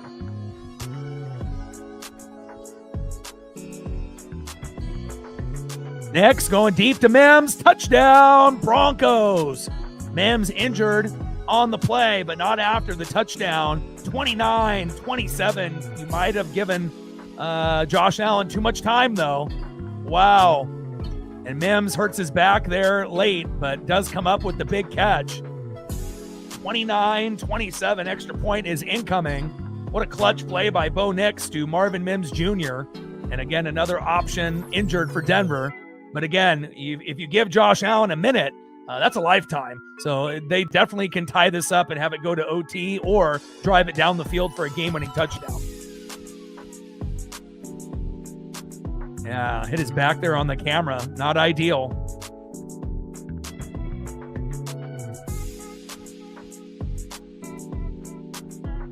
Extra point is up and good. What a wild game to start off the divisional series here.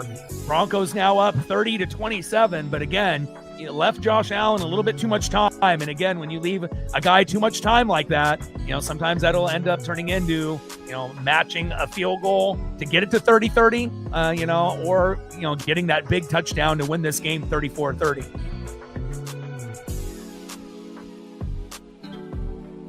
But you can definitely see the improvement in the Denver Broncos from last year to this year. There's no doubt about that. And imagine if they had more to work with on offense, and besides having guys like R.J. Harvey, Cortland Sutton, and Marvin Mims Jr., those aren't really names that scream greatness, and again, they're able to get the most out of their guys, and they're 55 seconds away from victory.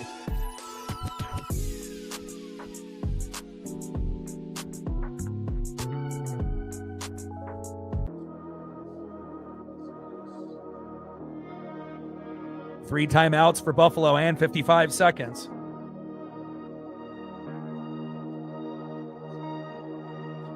What a heck of a throw by Bo Nix. Incredible over-the-shoulder catch by Marvin Mims Jr. Beautiful.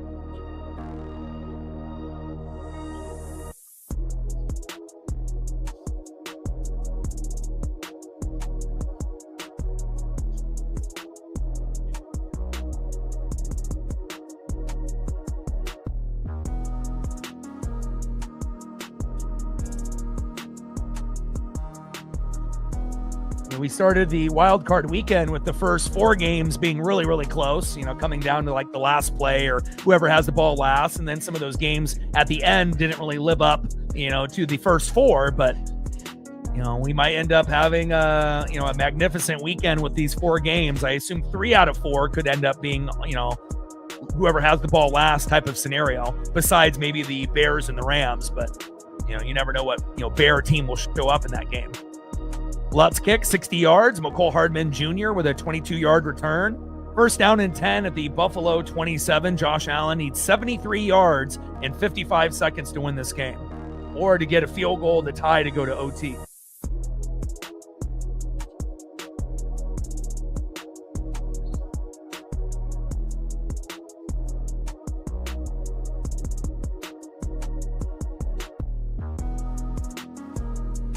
All right, let's see what Josh Allen has in his bag.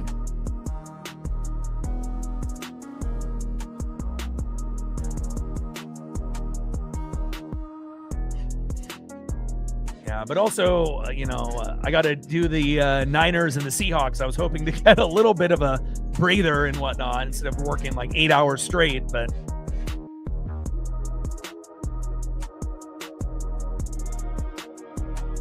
and on first down and 10, Allen with a 9-yard gain. And again, scrambling and gambling and a little flip there late. Kincaid with a nice catch after the improv there by Josh Allen. with the little flip. And that's 2nd down and 1 at the Buffalo 36 with 41 seconds left. And obviously, if the game does go OT, then they'll have to push out the beginning of the Niners and Seahawks to probably 5:15, I would assume, which it would probably already start around 5:05 or 5:10 anyways, but pushing it a few more minutes, we'll see if that ends up happening or not. 26 career game-winning drives for Josh Allen, one in the postseason last week versus Jacksonville. Shotgun set, Allen going deep to Brandon Cooks, the OG vet wide receiver, incomplete. 3rd down and 1 at the Buffalo 36.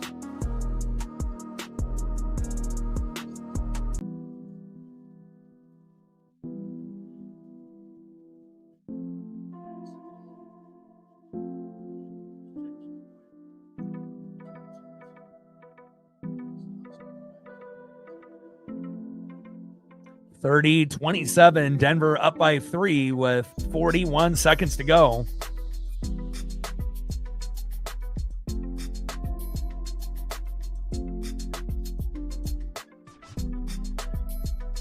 And we got neutral zone infraction there by the Broncos, Jonathan Cooper. And that's going to be 1st down and 10 at the Buffalo 41. Hell of an effort on the previous play by Brandon Cooks.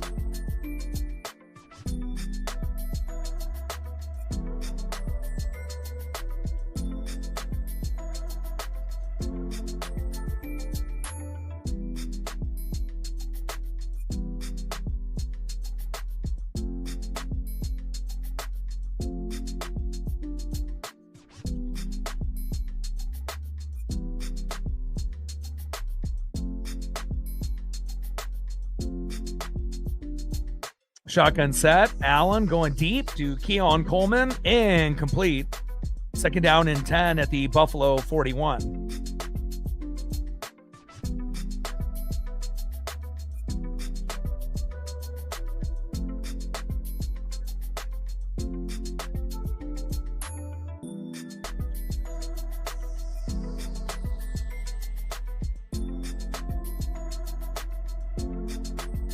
Great time of year, the best time of year if you're a football fan. Divisional series this week, NFC, AFC championship game next week, and then a few weeks after that, the Super Bowl. It's going to be electric, like it is always every year.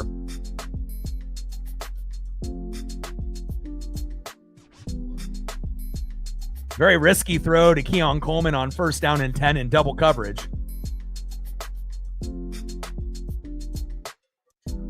But Bills aren't necessarily thinking just field goal. They're thinking touchdown, and we're winning this game. Shotgun set, Allen, short middle to Khalil Shakir. He's got it. Lateral to Davis. Oh, my. 27 yards. 1st down, Buffalo. And that might be the reason why they win this game. Holy hell. 24 seconds left. 2nd timeout by Buffalo. And they're already in field goal range, but they're not thinking field goal. They're thinking winning this game 34-30. Oh, my. What a play here. What a big trick play by Buffalo. Wow.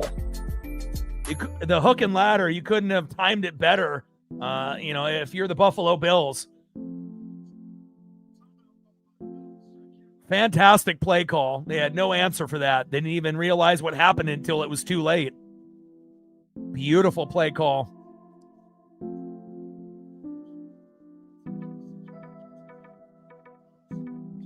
Third time this season they've ran that play, and they've been big conversions on every time they've run it. Shotgun set, Allen going deep to Brandon Cooks, incomplete. 2nd down and 10 at the Denver 32. What a game. And we got the Niners and Seahawks coming on in about 20 to 30 minutes. Can't wait for that as well. Going to be an electric environment for the 12s there in Seattle.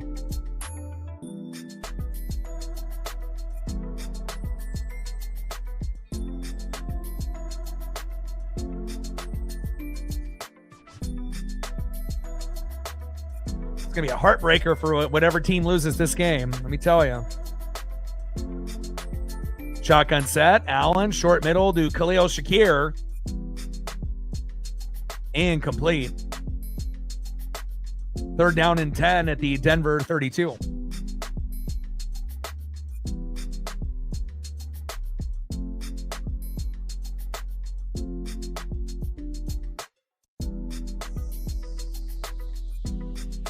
A little bit of a grab on that Brandon Cooks play, but no flag comes out.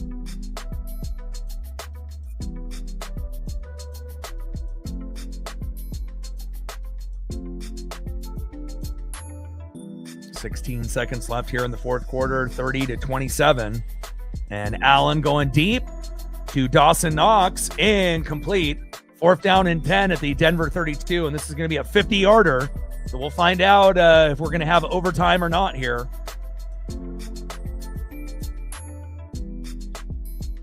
Really wasn't the best drive for Josh Allen here late in the game, but you got to give the Denver defense a lot of credit.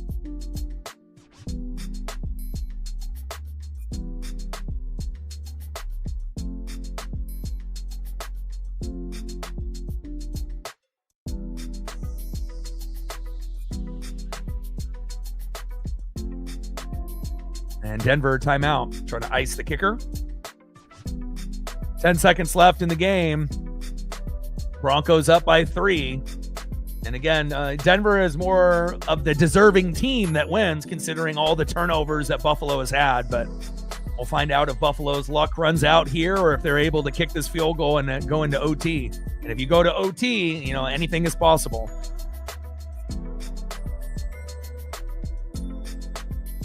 $50-yarder by Prater.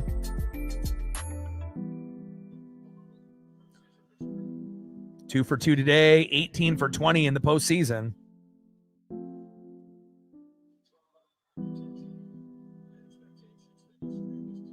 But this game definitely lived up to the billing. Kick is up and good. 50-yarder by Matt Prater. Wow. And just like that, 30-30. Broncos fans, their heart is beating out of their chest. Bills fans, the same. And now you got 5 seconds left before we go to OT.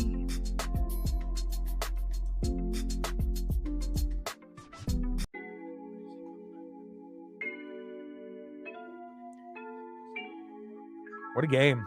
Like, sub, donate, comment, share. If you haven't smashed that like button yet, please do. Help us get to 100 likes, 100 on that dono train. And 5 to 15 subs. Let's get it, baby. But to have the first game out of the 4, come down to overtime, you couldn't ask for a better finish, besides, someone winning it in the last play in the fourth quarter. What a clutch kick there by Prater, man. It's not easy to kick, when you're 40 plus years old, to kick a 50-yard field goal to tie. Many kickers would have folded in that scenario. But Josh Allen can live for at least one more drive in overtime.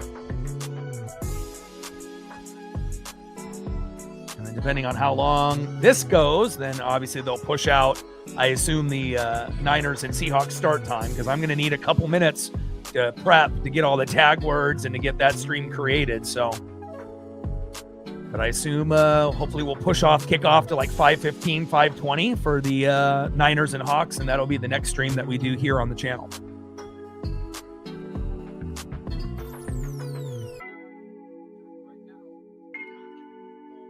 But what a fantastic game for Josh Allen and Bo Nix. And then in just 15 to 30 minutes, we'll be here for the Niners and the Seahawks. Little CMC, little JSN. Sign me up, baby. Let's go. Heated rivals that hate each other to the fullest. You can't ask for a better matchup than that. And we obviously know the winner would most likely play the Rams. And, we know the Niners and the Hawks hate that team as well. So, NFC West was the best division in football, and they have a very good chance of having a representative in the Super Bowl this year. And Bo Nix kneels. And we're going to overtime. End of regulation, 30-30, Bills and Broncos.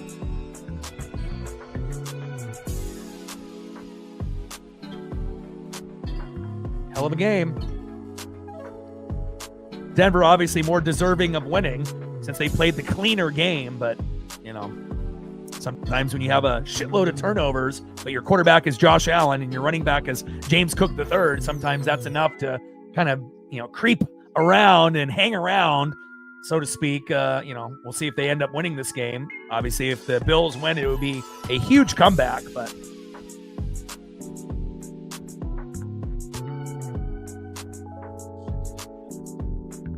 well, that was an amazing football, man. 30-30. There's a lot of Bills fans that are nervous, a lot of Broncos fans that, can taste victory. But again, you got to get the job done and you got to earn it. Whoever loses this game is going to feel it.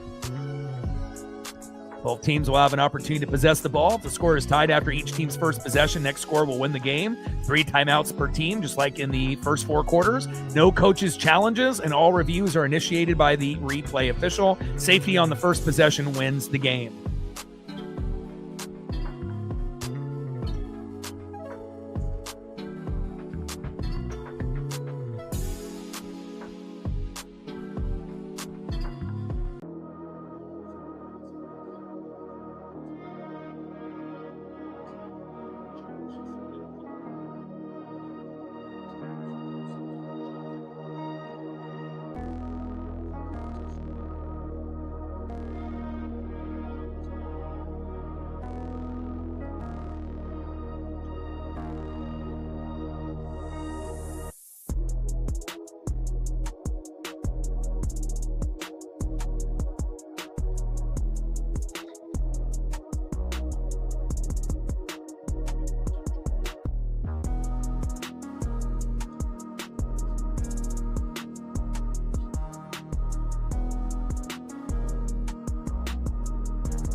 Yeah, there's always opportunities to watch games. It just depends on if you're pay for the certain apps. If you have cable or satellite, and then if you don't have cable or satellite and you're not subscribing to any of these other apps, that may have the game, then you have to go with an alternative option sometimes with like a streaming link. You might be 30 seconds behind, but that's better than not watching the game at all.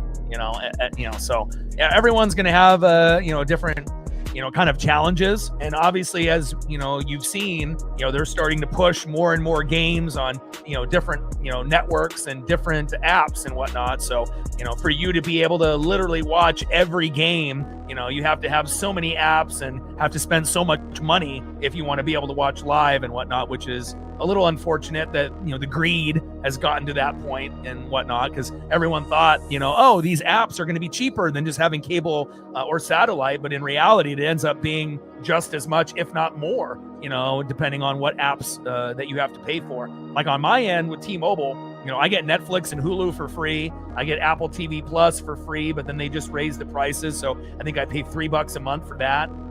So there's not really too many things that I would pay money for. Prime. And then obviously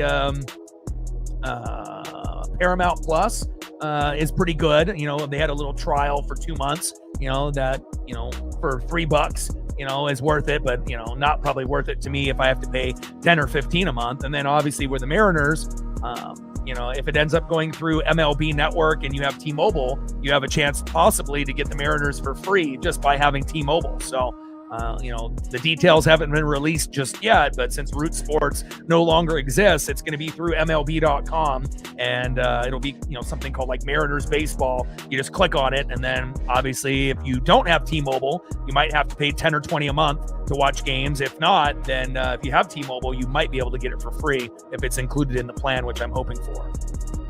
Wishnowski with the kit. 62 yards, and Marvin Mims Jr. with a nice 25-yard return. First down and 10 at the Denver 28 and overtime. And then obviously we have the Niners and the Seahawks momentarily after this game is over. And we'll be live doing that here in just a few minutes.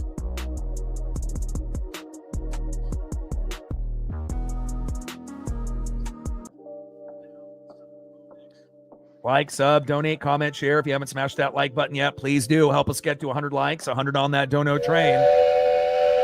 And 5 to 15 subs. Let's get it, baby.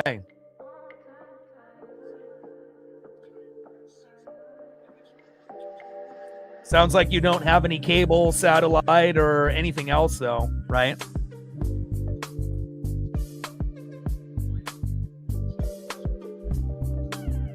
Shotgun set. Nick, short left to Cortland Sutton. Nice 11-yard gain. First down, Broncos. Move the chains.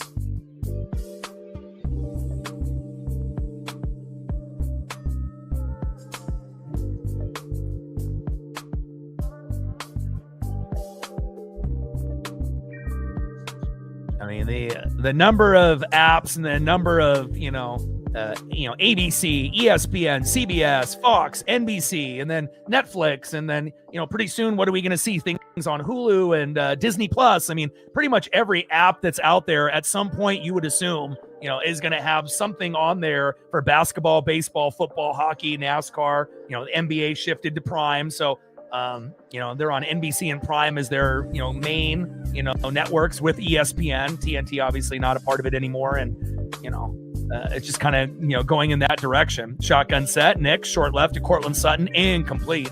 Second down and 10 at the Denver 39. We're in overtime, knotted up at 30. Denver, the more deserving team to win, based on the less mistakes that have been made. But again, even though the Bills have played a sloppy game, they got two things that the Broncos don't have: Josh Allen and James Cook III, and we'll find out if that'll be the difference or not. Shotgun set. Nick's going to Marvin Mims Jr. Loss of a yard. Johnson with the coverage for the Bills. Third down and 11 at the Denver 38.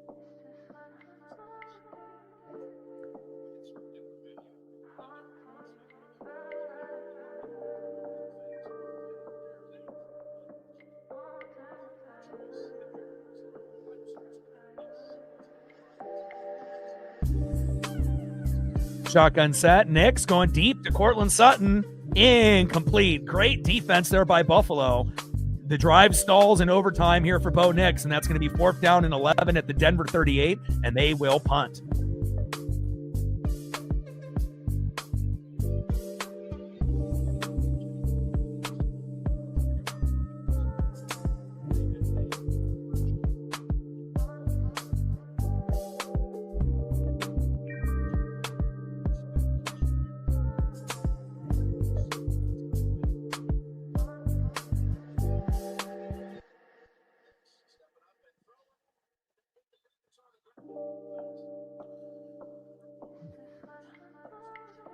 Jeremy Crawshaw, 54-yard punt, and that ends up going out of bounds. First down and 10 at the Buffalo 8. And then as soon as this one is over, I'll immediately start prepping for the next stream. It won't take me too long, probably about 5 minutes, to get all the tag words and everything created. And then, again, obviously the other game for the Niners and Hawks were supposed to start at 5 or 5:05, 5:10-ish. But since this game is in overtime, it wouldn't shock me if they push that game and that start time a few minutes, so that way everyone can watch this game and that game. So, yeah, it's, and again, luckily I have Xfinity here, but also subscribe to, quite a few of the apps, and especially if I'm doing this live, I can't, do it on a streaming link, being 30 seconds to a minute behind. It would just, it would be impossible. So James Cook off that right guard for a 1-yard gain. PJ Locke, the safety for the Broncos, with the tackle. Second down and 9 at the Buffalo 8. Yeah, and I'm definitely going to miss the Mariners on Root Sports. I really like their pre-show, post-show, announcers that they had calling the games, the radio guys, like with Riz. Just kind of a shame that, they couldn't work a deal out, and we'll see, how much better or how much worse it's going to be once they get all the, details kind of ironed out. Bills backed up into their own end zone. And after that 1-yard gain from Cook, We're going to go into shotgun set. Allen scrambling to that left side, gaining about 4. 3rd down and 5 at the Buffalo 12. Jonathan Cooper, the linebacker for the Broncos, with the tackle.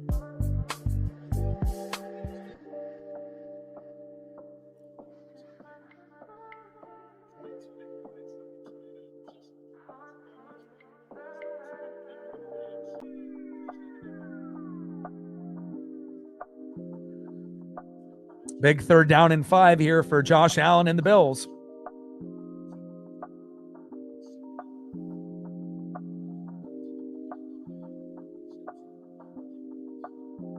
And you definitely got to have 2 hands on the football with all the fumbles that Allen's had already in this game.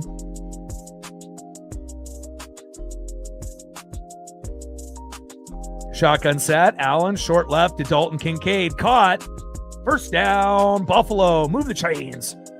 Talanoa Hufanga, the safety for the Broncos with the tackle, the former Niner.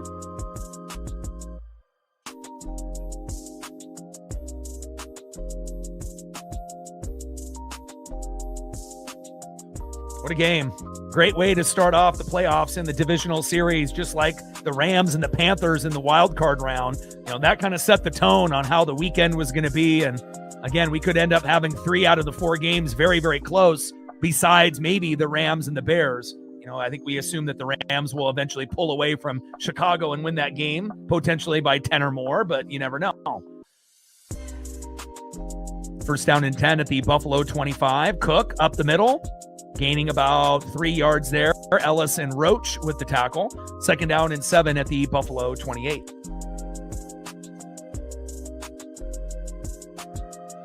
And the next score wins the game. So if Buffalo can find its way down the field, they might be able to come up with a big victory. Big comeback victory. And timeout, Broncos. 2nd down and 7 at the Buffalo 28. And first timeout used by the Broncos here with 10-12 left in overtime.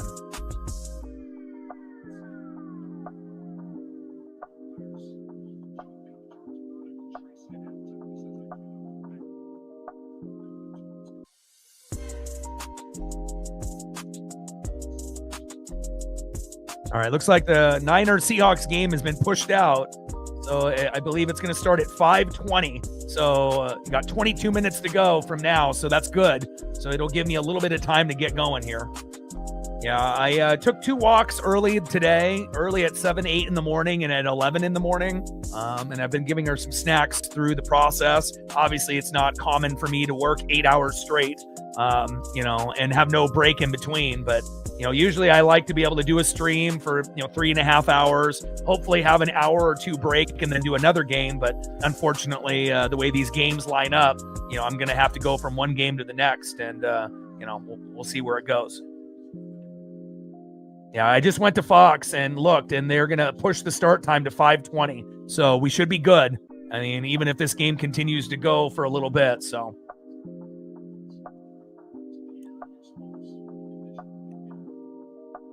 Allen, short right to James Cook III. No gain. Singleton and Tillman with the coverage. 3rd down and 7 at the Buffalo 28.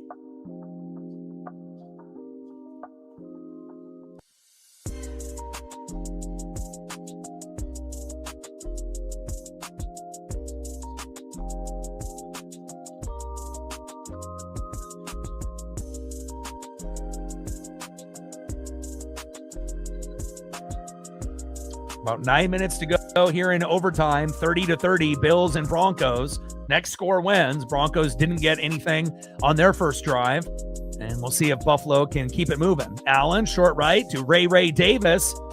Big pass there. 1st down, Buffalo. And again, it kind of felt like Buffalo had the advantage if it were to go into overtime. And now it's 1st down and 10 at the Buffalo 36. Yeah, I agree with that completely too. I think local, individuals are going to be much better than the corporate guys they have on the national broadcast, because a lot of the times when you see like Sunday Night Baseball, they can't even pronounce the names correctly, and they're not familiar with the squads, and it shows. So Cook off that right tackle, loss of 1. Malcolm Roach with the big stop. Second down and 11 at the Buffalo 36.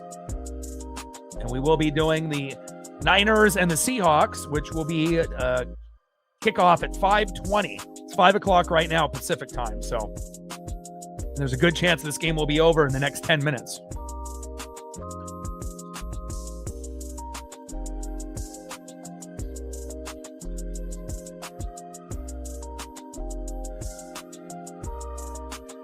Got about 8 minutes to go here in overtime. Bills and Broncos knotted up at 30. Shotgun set. Allen going deep to McCole Hardman Jr., the former Chief. Incomplete. Third down and 11 at the Buffalo 36.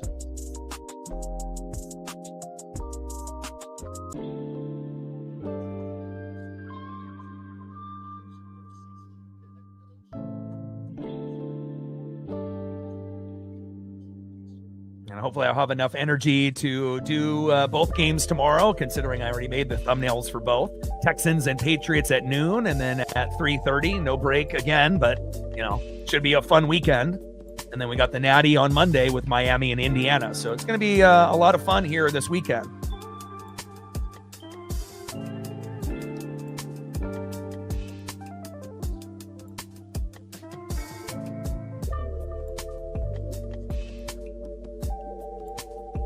Yeah, I mean, obviously, it seems like a lot of the media is picking against New England, which is kind of crazy. We understand how good that the D-line is, with Danielle Hunter and, the rest of the squad that they have, like Will Anderson Jr. Intercepted! Oh, my! Josh Allen going deep, intended for Brandon Cooks, and Jaquan McMillan with the pick. And again, Josh Allen had this big streak where he had no picks in the playoffs. Now he's got 2. And let's see if the Broncos can take advantage of this situation. Wow. How did he end up getting that football? They ended up kind of, coming into each other. And then as he rolls out of the play, McMillan ends up stealing the ball away from Brandon Cooks. Oh, my. Wow.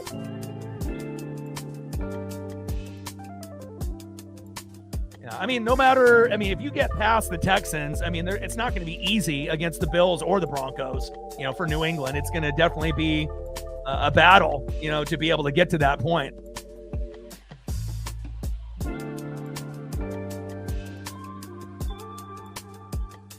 Wow. Cooks had the ball, and then it got ripped away at the end of the play. Look at this. Cooks has it. He has it, and they fall to the ground. McMillan rips it away. Unbelievable. Wow.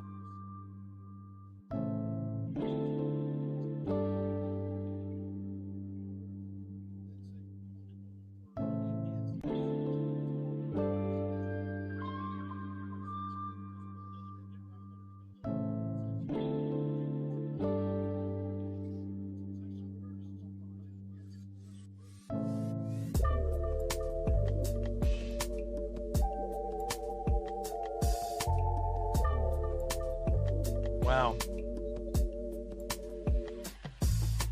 Timeout Buffalo. They're going to look at this play.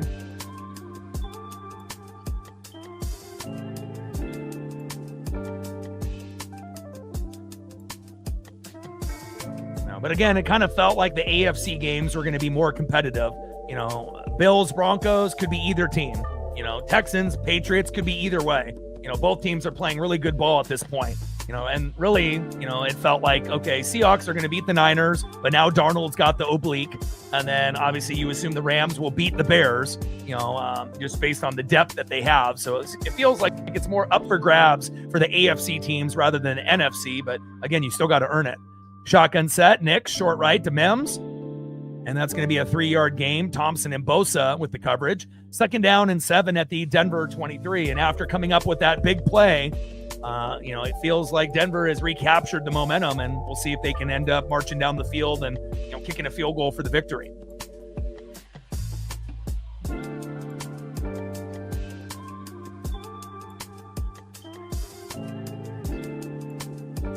Again, you can't fumble 3 times and have Josh Allen throw 2 picks. You can't have 5 turnovers and think that you deserve to win. Denver's played a pretty clean game. Overall, Knicks has got the 1 pick, but other than that, they've been pretty clean. Shotgun set, Nix short right to RJ Harvey, and a beautiful 24-yard pass from Nix to Harvey. I like what I'm seeing here. First down and 10 at the Denver 47. Move the chains. And I think that if, the Bills were to make the Super Bowl against the Seahawks or the Rams, that would be the most entertaining, matchup. But, now the Bills are on their heels and they can't even think about Super Bowl because they're not even going to most likely get past Denver here if Denver keeps marching the football. 6 minutes left in overtime. Broncos 30-30 tie, but all the momentum is in their favor now. Shotgun set. Nix going deep to little Jordan Humphrey. And complete. Second down and 10 at the Denver 47. And then the Niners and Seahawks kickoff will be at 5:20. So if you're watching this game, you don't have to worry. They haven't started the other game just yet. And as soon as this game ends, I'll start the stream for the next matchup. Take me a couple minutes to prep. So next score wins the game, and we'll see if Denver can end up scoring here momentarily.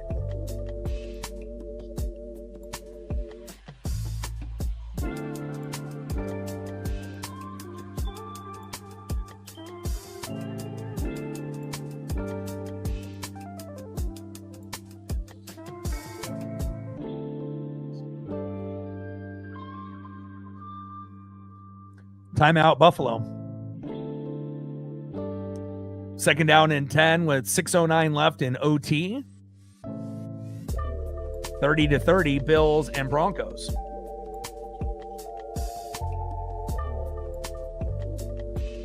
Yeah, we lost 6-3. Utah, the Mammoths, scored 3 goals in the third period, so terrible road trip for the Kraken, but, when you only win 1 game out of 5, but, once they go back home, they're still a playoff team, and again, they are much better than they have been the last 2 years, so, hopefully they'll be able to get something cooking once they come back home, and then I might end up doing a stream or 2 for them next week. We'll do a little bit of NBA, a little bit of NHL, while we're waiting for NASCAR and baseball to get going, and the World Baseball Classic.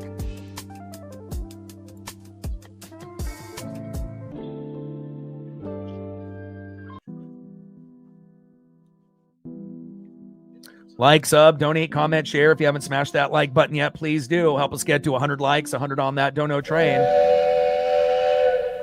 And 5 to 15 subs. Let's get it, baby. 11-2 in one-score games, tied most wins in NFL history with the 2024 Chiefs and the 2022 Vikings.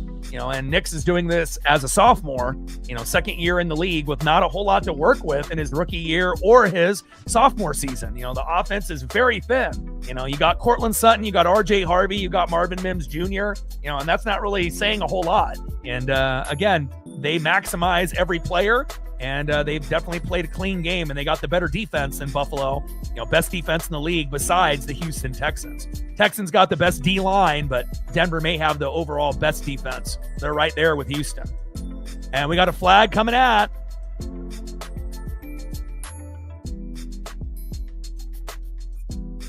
Broncos in field goal range, and it kind of feels like the Broncos are going to win this 33-30. Big defensive pass interference there, and Taron Johnson, the corner. And Nix to Sutton, you knew he was going to go to one of his favorite targets at some point, even though he didn't get Sutton the ball really until the fourth quarter. And now that's going to be DPI, defensive pass interference on the Buffalo Bills. And now it's going to be first down and 10 at the Buffalo 36. Personal foul. Roughing the passer and defensive pass interference. Wow.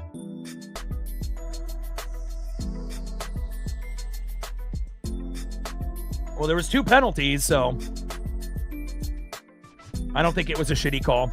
I think it was the correct call. Because if you didn't want to call the PI, you had to call the late hit. So, plus Buffalo doesn't deserve to win the game if they've committed this many turnovers. So, I mean, if you don't want to give it to him there, holding his hand, again, the late hit by Bosa was a penalty. So.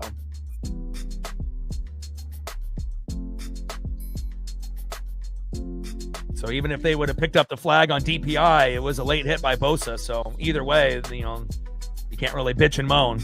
And, they committed 2 penalties. If you want to say 1 out of 2, well, they committed it. So Knicks going to that left side, loss of 2.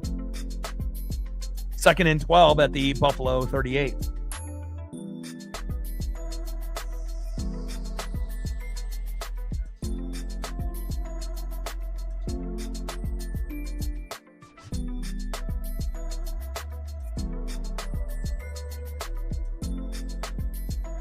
Knicks going deep to Marvin Mims Jr., and that's DPI, defensive pass interference, 1st and goal at the Buffalo 8. And this one is momentarily going to be over. And then, again, we got the Niners and Seahawks starting in about 9 minutes, so I can't wait for this field goal to hit so that way I can get prepped for the next stream here. It's not going to end in a tie. Bricks and joysticks. Go M's. We're getting there.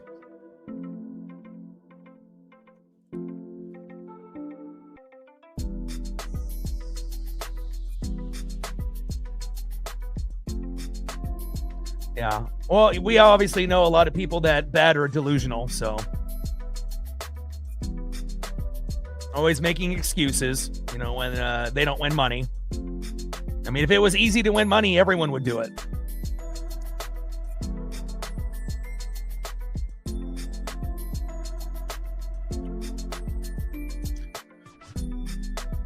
And again, if you're looking at both of these teams, you know, Buffalo, you know, definitely does not deserve to win this game, you know, based on all the sloppiness and the penalties, you know. And again, you know, Bo Nix finding a way to get the job done with not a whole lot to work with. And if you look at their offense compared to every other team that's in the playoffs, they have the least to work with. So that's what makes it so impressive. I mean, even the Bears have more weapons than the Broncos offense, and that might be number 2. So here we go. Will Lutz strutting his way out. 13 career game-winning field goals. Last 2 minutes of the 4th quarter in his 9th season. And again, he did it for the Saints when he was with Sean Payton. And I assume, you know, Big Nuts Will Lutz will do it again here for the Denver Broncos.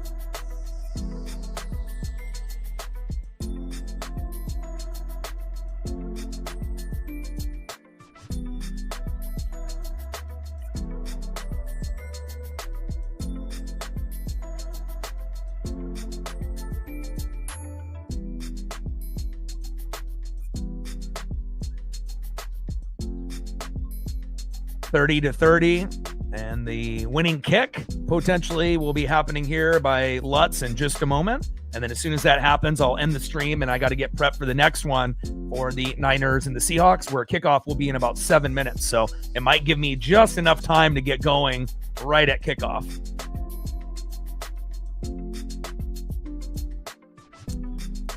(24-yard attempt here by Will Lutz.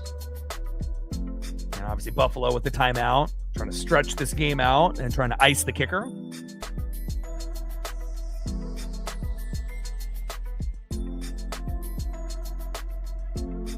And field goal is up and good. And that is the final. Congratulations to my best friend, Justin. 33-30, Broncos win. Wow.